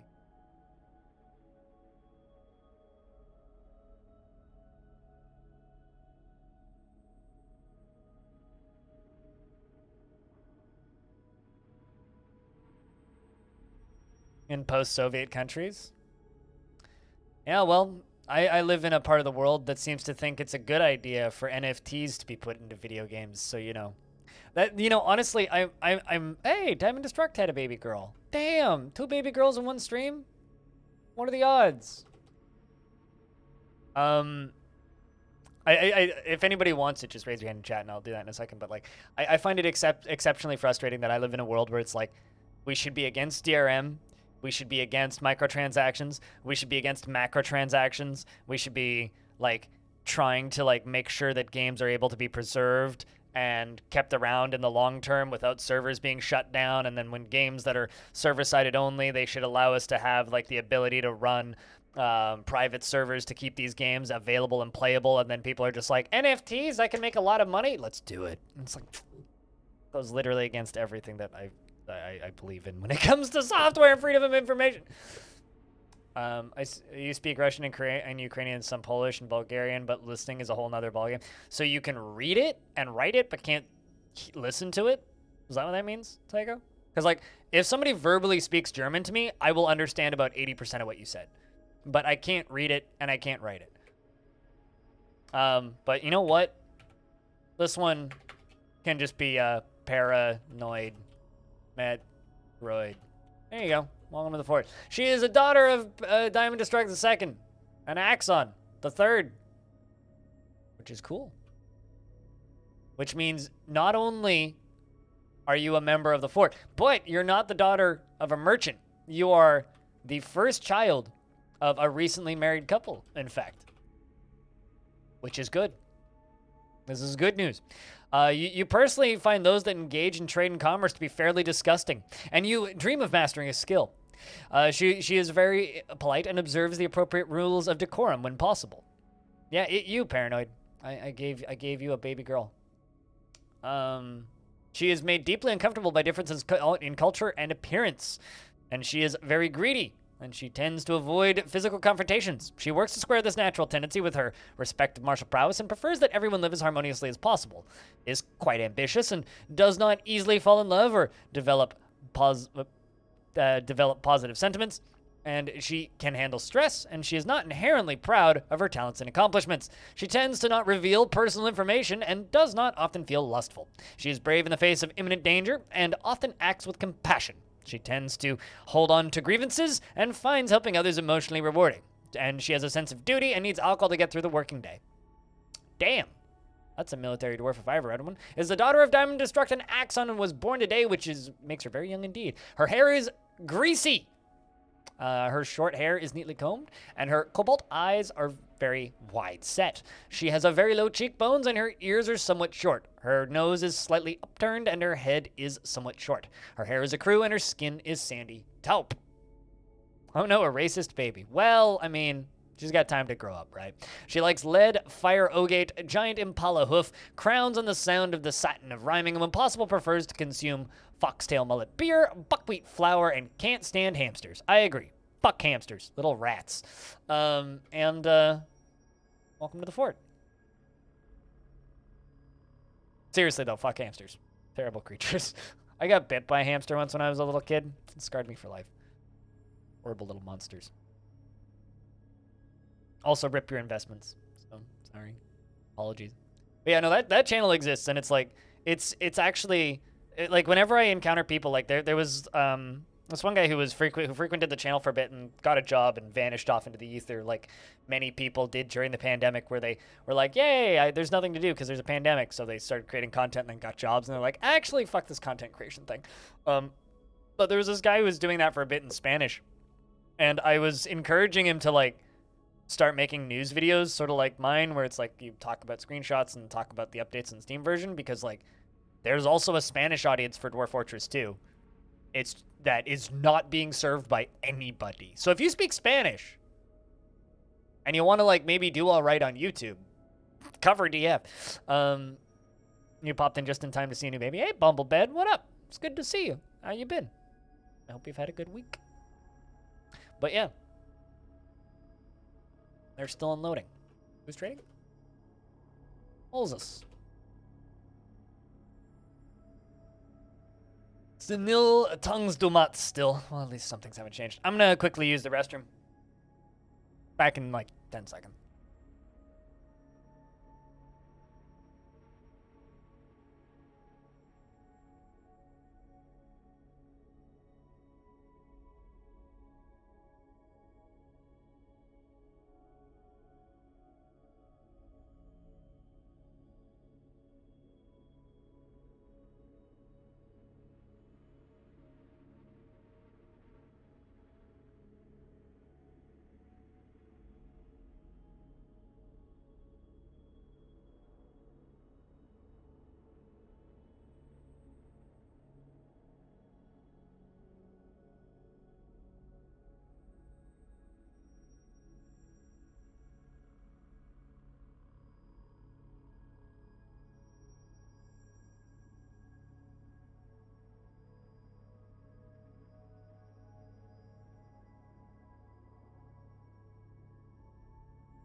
I return and I'm now also standing, so.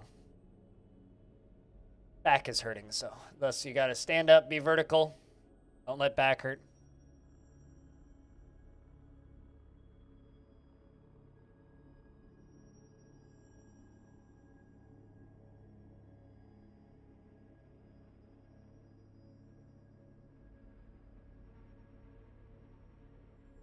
Lumpy is back in their natural format of depressed.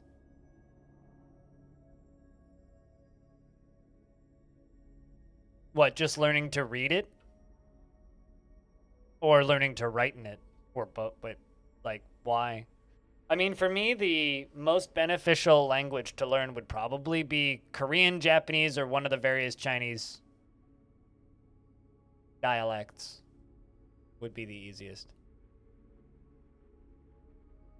Just kind of flat.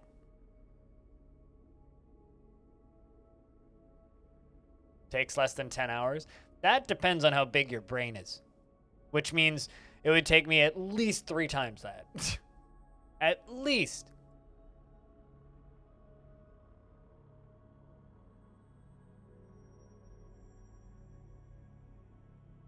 Oh my god. Chat, so you know how every now and again I like to read out emails from funny or silly um emails from PR companies that make zero fucking sense? Like, you paid for an email list and you don't know how to use it. You know how every now and again I like to kind of mock those? Well, I'm gonna do that. So I just received this email. This didn't go into my spam, so it's like not a repeat offender. But I just received this in my email. And I'm gonna like redact like company names and shit. Hello, my name is, we'll call you Steven. Hello, my name is Steven.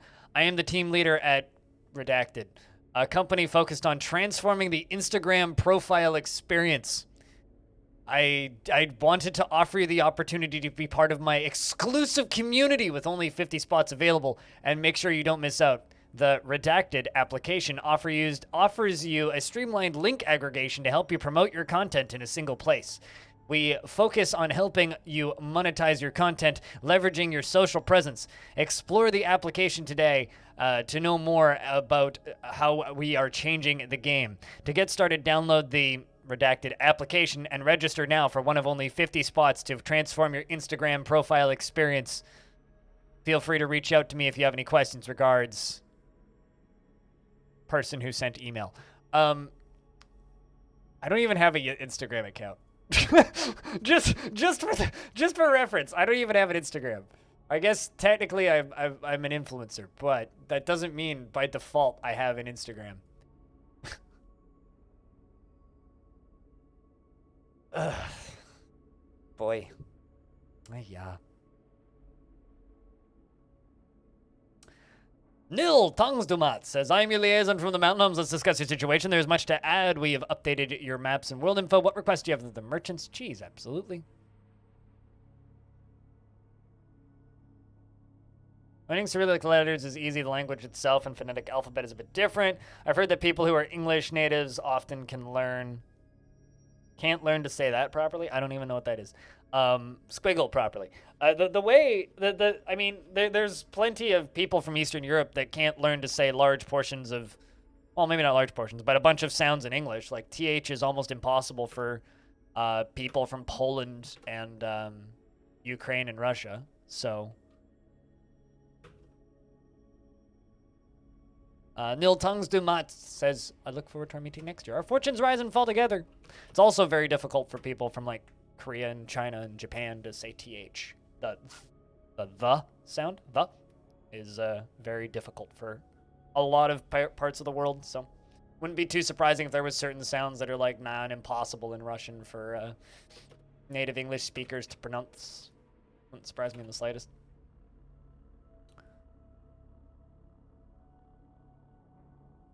The Dutch G? Only the Welsh can do it. I don't even know what the Dutch G is. But yeah, like Welsh is another one of those languages where nobody can pronounce or understand it. I found this, I don't generally watch YouTube shorts, but I stumbled on this one YouTube short that was uploaded by a Scottish news agency where she's talking about weird dialects in Scotland, and she's walks up to this one guy and she's just like, can you try and teach us a little bit of your local dialect and explain your accent a little bit? And he just like babbles for a few seconds at her, and like I can't understand a word that he says. And then he just looks at her and goes, do you not understand? In like perfect, like clear English. And then the video, it's like, yeah, that's how I feel about everybody in, or large portions of Scotland and Wales. You're now learning Dutch too? As somebody who like has proven time and time again that he can't properly learn English, which is the language that he was born speaking, I probably shouldn't learn other languages. As the sound you make when you get punched in the gut. It's like a kind of like a hurl sound, like a puke sound. Every now and again, people ask me to speak German, and they like every now and again I'll say like Schadenfreude and stuff like that. But every now and again, people ask me to read out German words, and they're always mildly impressed by how well I pronounce things, all things considered. And it's like, pronouncing German words is easy. It's just like, take the English spelling of it, read it phonetically, and then add phlegm. It's very easy. It's the adding phlegm part that's hard.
I'm just responding to a Discord message.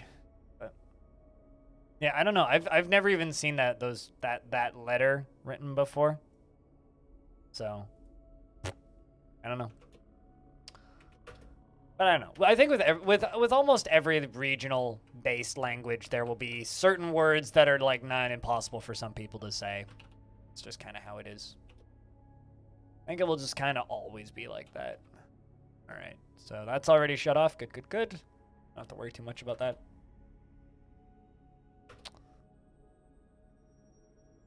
Hard part about Cyrillic language is the order of the words just doesn't matter. What? Really? Huh. That's always the thing that screwed me up with German, actually, is like the main thing that like prevented me from learning other languages properly is the way grammar works in other languages. Like I can learn a language and I can learn like how to say the words and I can learn the spelling and I can learn the like how to write it, but I can never remember how to order the words properly. I think that's like the one step that I've like never really wrapped my brain around how to do. It's like, oh, different formats of grammar. Fun.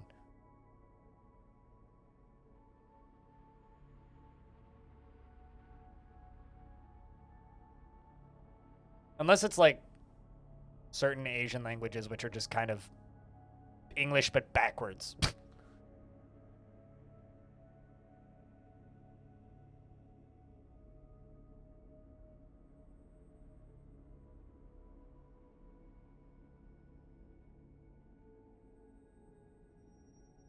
Just moving clothing around.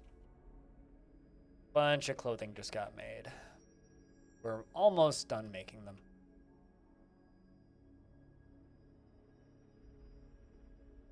I mean, in English, you could also probably say words in a random order in a sentence, and people who speak English could probably sort out what the fuck you're saying. Like, I can't even do it, but I think maybe you understand what I'm saying. It's like, maybe I think say understand. Could probably figure that out. Like Yoda. Yeah. Grammar is suggestion. Grammar is suggestion. It is.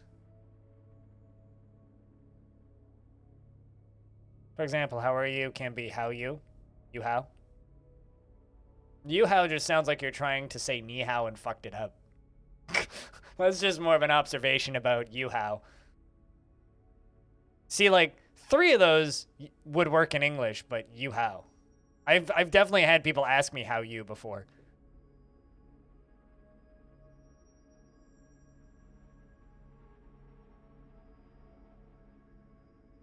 Not do illegal, that is do, yes.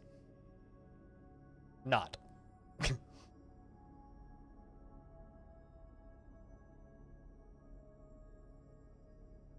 I feel like you could almost do that with any language, but maybe there's just less rules.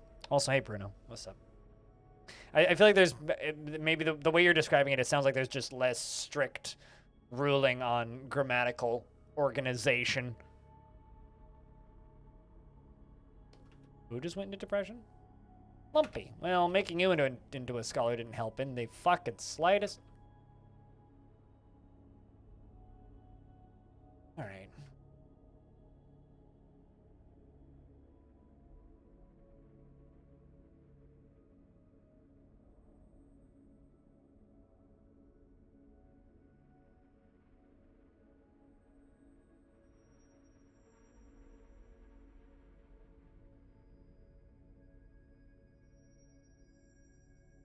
Alright, so I can just, like, mine all of this out then.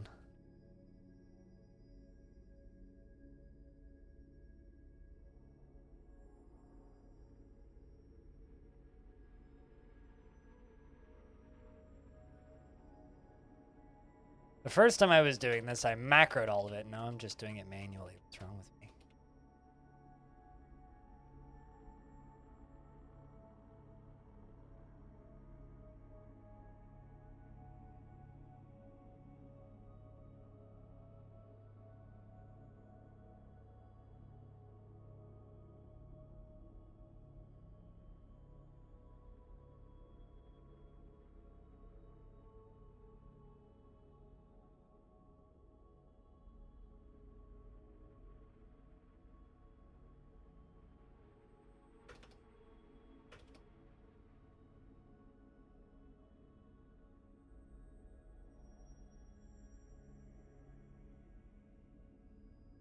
Because of your consumerism.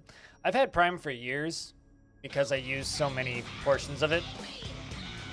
But thank you very much for that Prime subscription. Can I get a round of beers for the brand new Prime sub? And enjoy the emotes and shit. Cheers, dude.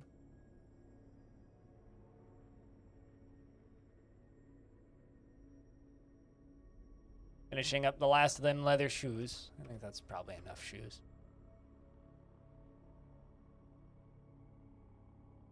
All of these dwarves better have a really nice set of shoes at this point.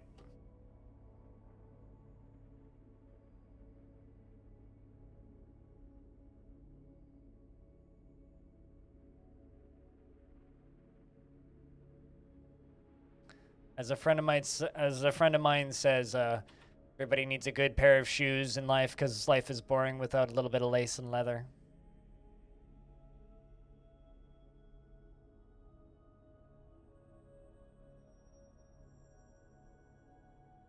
Also the ad-free viewing, which is the actual win of that. So did you get it to buy Christmas gifts or something, or do you have other reasonings for getting Prime? You can watch The Expanse now, which starts tomorrow. Which is the actual reason to get Prime, let's be honest. Stone has become attached to a steel spear. This is fine.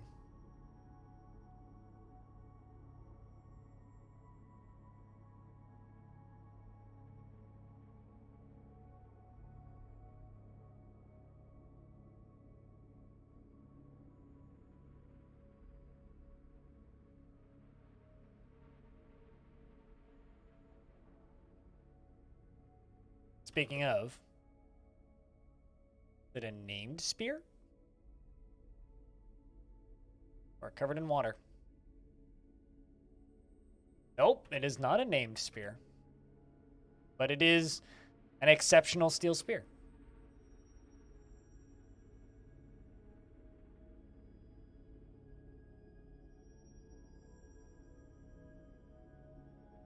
So then you can watch season 2, 3, 4, 5, and then the new one. And if you're smart about Amazon Prime, you can like get the free trials for the other channels on Prime Video and then just cancel them before they run out. Just watch a bunch of stuff. Like I have Shudder right now, so probably gonna watch a bunch of horror movies over the next week, and then cancel it.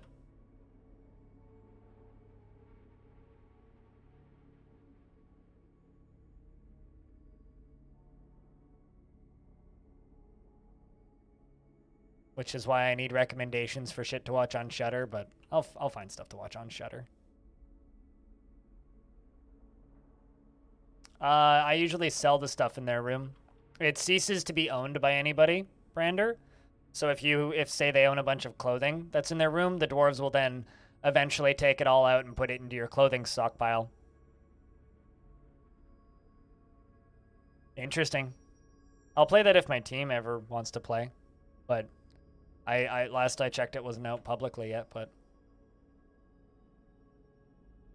let's have a peek. Do I even have Project Zomboid installed? I can confirm I do not.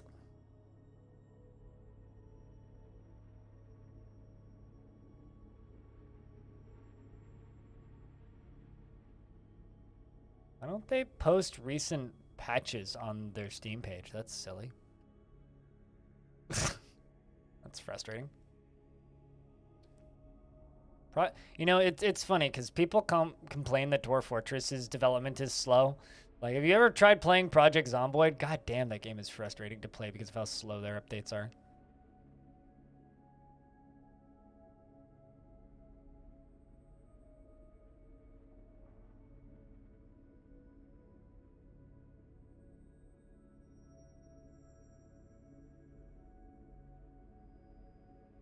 You think you have finally figured out squad scheduling. Squad scheduling, finally discovered. Well, I mean, slow and steady wins the race, as they say, right? There go the dwarves, who are now done trading.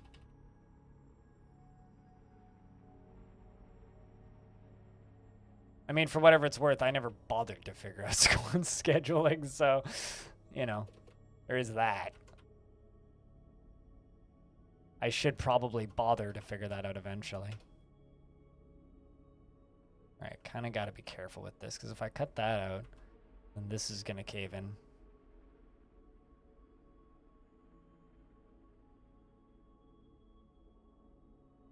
What order can I do this where stuff won't cave in?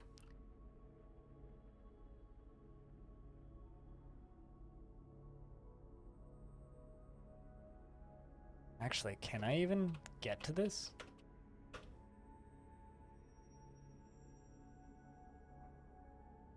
Yes. It's just very inefficient.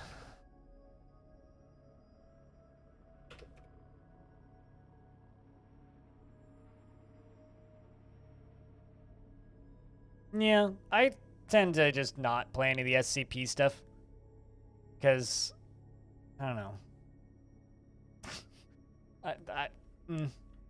Whenever SCP stuff it's kind of like a lot of internet horror stuff. When I find out that, oh, that's an SCP thing, I just kind of avoid it. Because it's like, not that it's bad, it's just, I'd rather play something that's unique and not based on internet mythos that I couldn't be asked to keep up with. You know what I mean? Which has actually kind of made me sad about other games before that I've played where it's like, oh, I realized like halfway through the game, I was like, oh, this is an SCP thing. Yeah. Yeah, exactly. Like, SCP, I think, is really cool in a written context, but in a game context, it's just kind of like, I don't know, come up with your own thing. But people make games that are based on books all the time and movies that are based on books, so why can't you make something based on internet myth? There's nothing saying you can't, I'm just less interested in playing it at that point.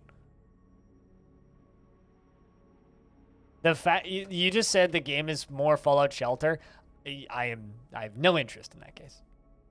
Fallout Shelter was painfully uninteresting.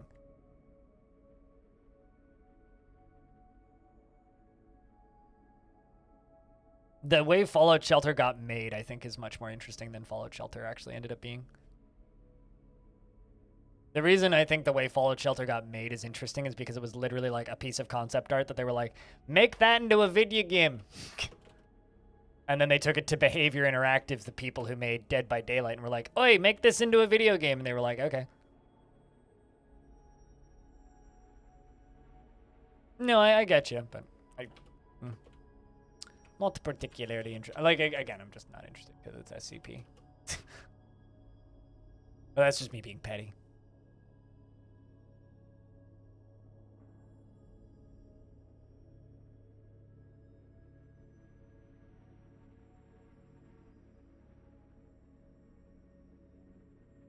Am I that short on miners? I guess I must be.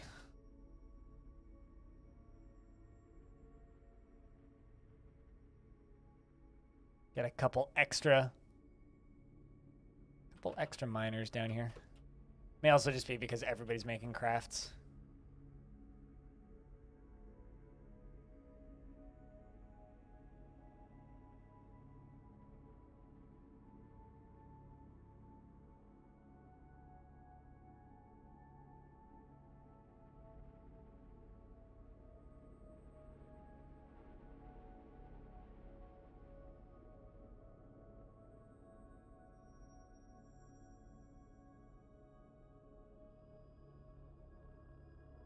Yeah, I don't know. I enjoy reading creepypastas and I enjoy reading SCP stuff from time to time, but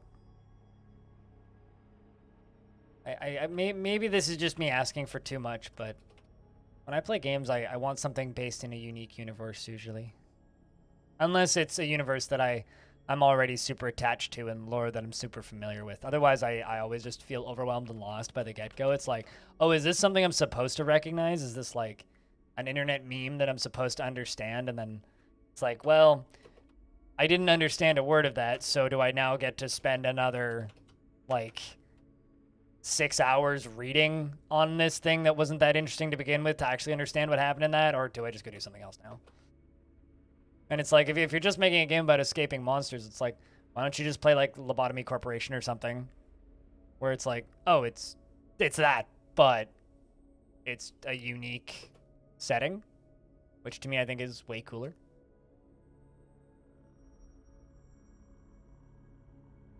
I guess no setting is truly unique, you know? No setting is 100% original. Everything is like borrowing stuff. Some are just honest about it. And I just popped a key off my keyboard somehow.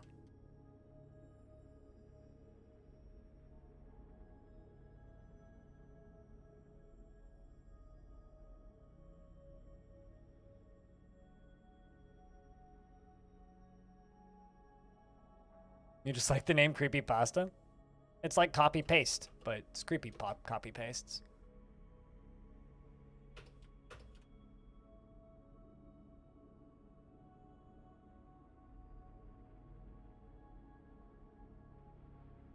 I think that's what TwitchUp is describing. There you go.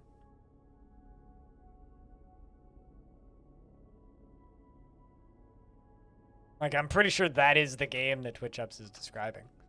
No.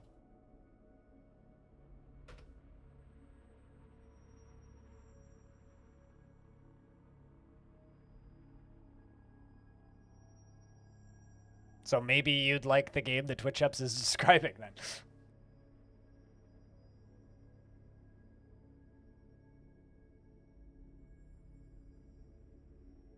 There's probably an SCP or creepypasta about that. TwitchUps.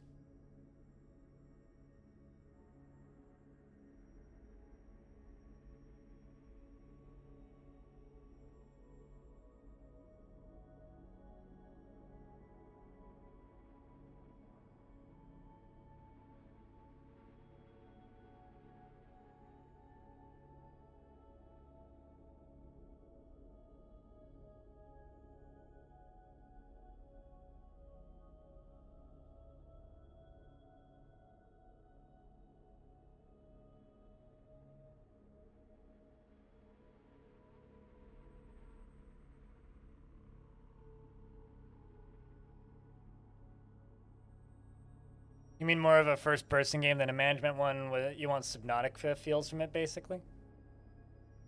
Yeah, I can't say that I'd be interested in that. Section has collapsed? What? Ah, brilliant. I don't see any dead, though. It only fell 1 Z level, so it can't have been that bad.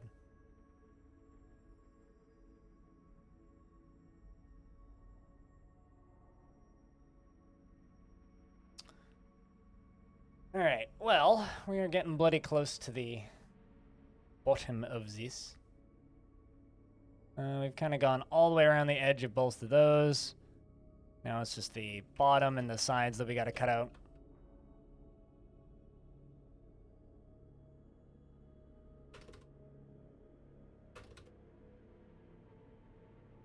Ah, dang it.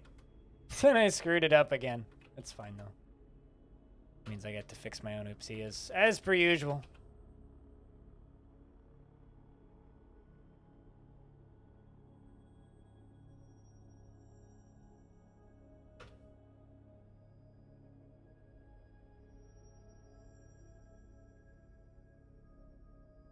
And go down to here and build another wall piece.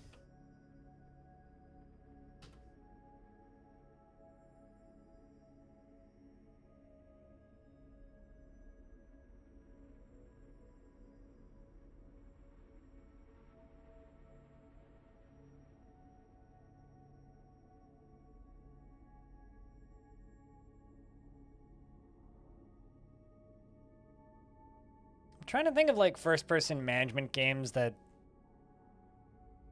are good. And I'm like, I kind of can't think of any. Like, outside of, like, the open world kind of survival craft games, which I don't generally enjoy. Which I guess is probably what it would end up being, right? Like, you'd probably have to, like, go out and, like, gather materials and then come back in and entrap more things. It's like, Cabin in the Woods is a neat movie, don't get me wrong, but, like, I don't know if I'd want to play that in a video game. So I don't know.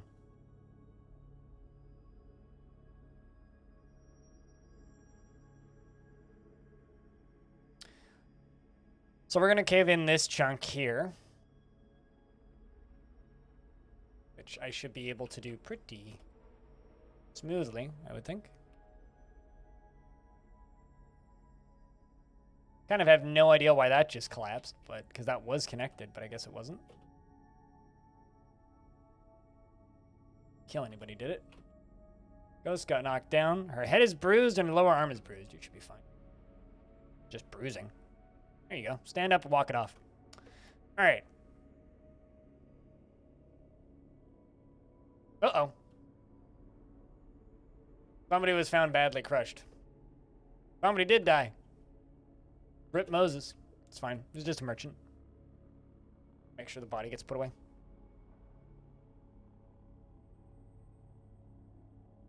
It's fine. Just a merchant.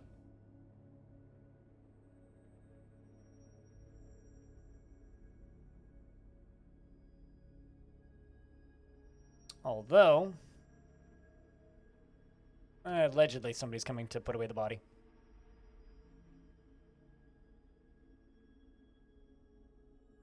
You've been known to purposely send your dwarves falling 1Z level as part of shaft digging. I've done that before too, but I don't do it intentionally.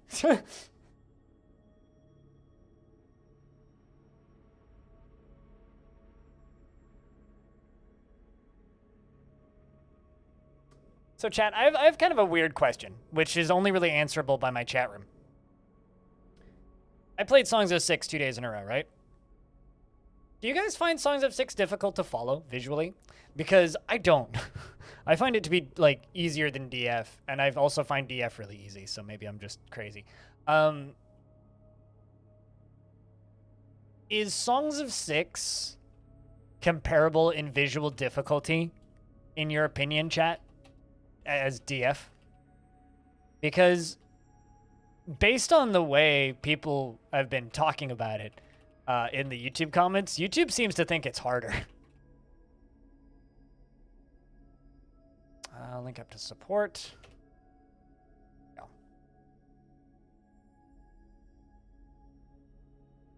Do you think it's easier, Jimmy? Or the same?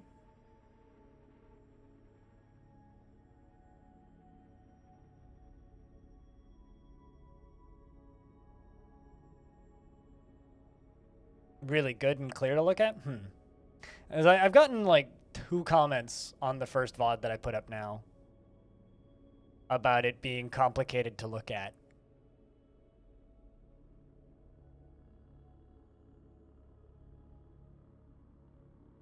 Like this comment. This game has lots of impressive stuff in it, but I have trouble understanding it.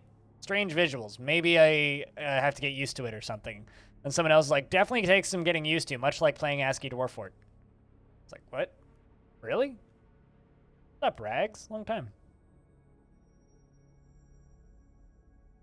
You're already used to DF? I don't know. None of the games that I played are difficult for me to look at. And my eyes don't work, so... If they're easy for me to look at, you guys should find them easy too. But... what do I know? The internet would lead me to believe I know nothing. Anybody hooking up mechanisms to craft? This one I'm actually going to have to evacuate the mine shafts, though.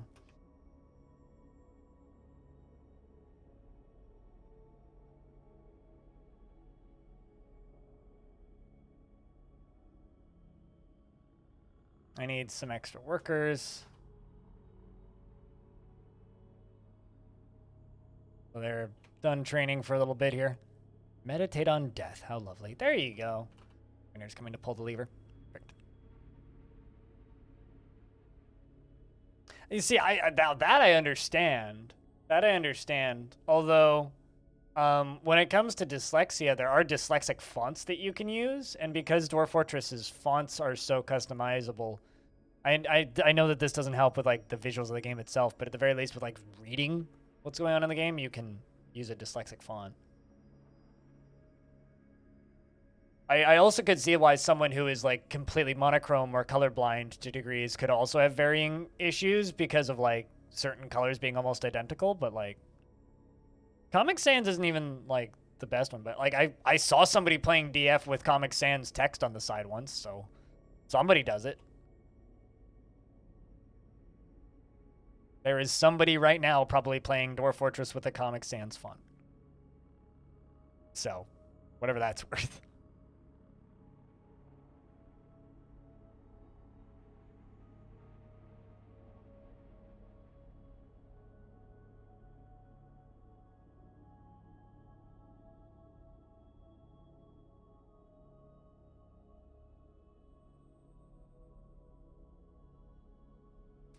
DF with wingdings? You probably could do it. I mean, you could absolutely make it like a wingdings tile set.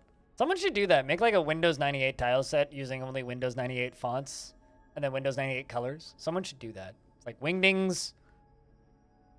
It's like a basic aerial. You can make that happen. I'm sure we could make that happen.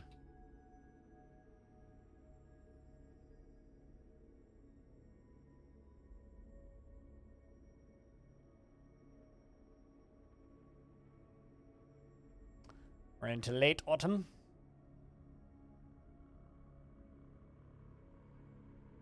Not unappealing. It's less of a is it appealing and more of a is it difficult to comprehend what you're looking at question. Are you guys stuck? Nope.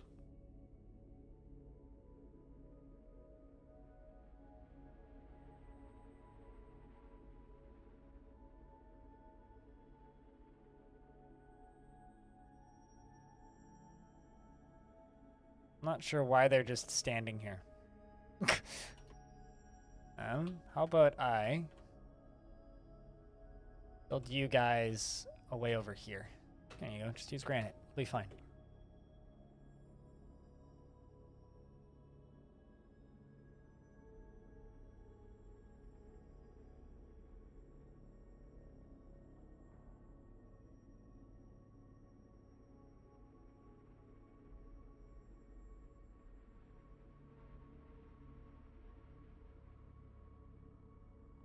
I mean, you could watch 10 seconds of gameplay on the YouTube channel in about 5 seconds to give me an answer. But yeah, I mean, I think that you're pretty correct, though, Tygo. I tend to agree.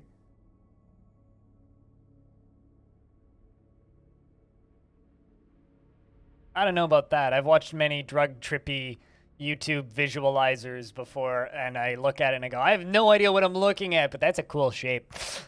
So, I don't know. I mean, Yupo streams are an example of that. I don't need to know anything about what he's doing to not... all I need to do is look at it and go, ooh, pretty colors. But I guess that is kind of the same thing again.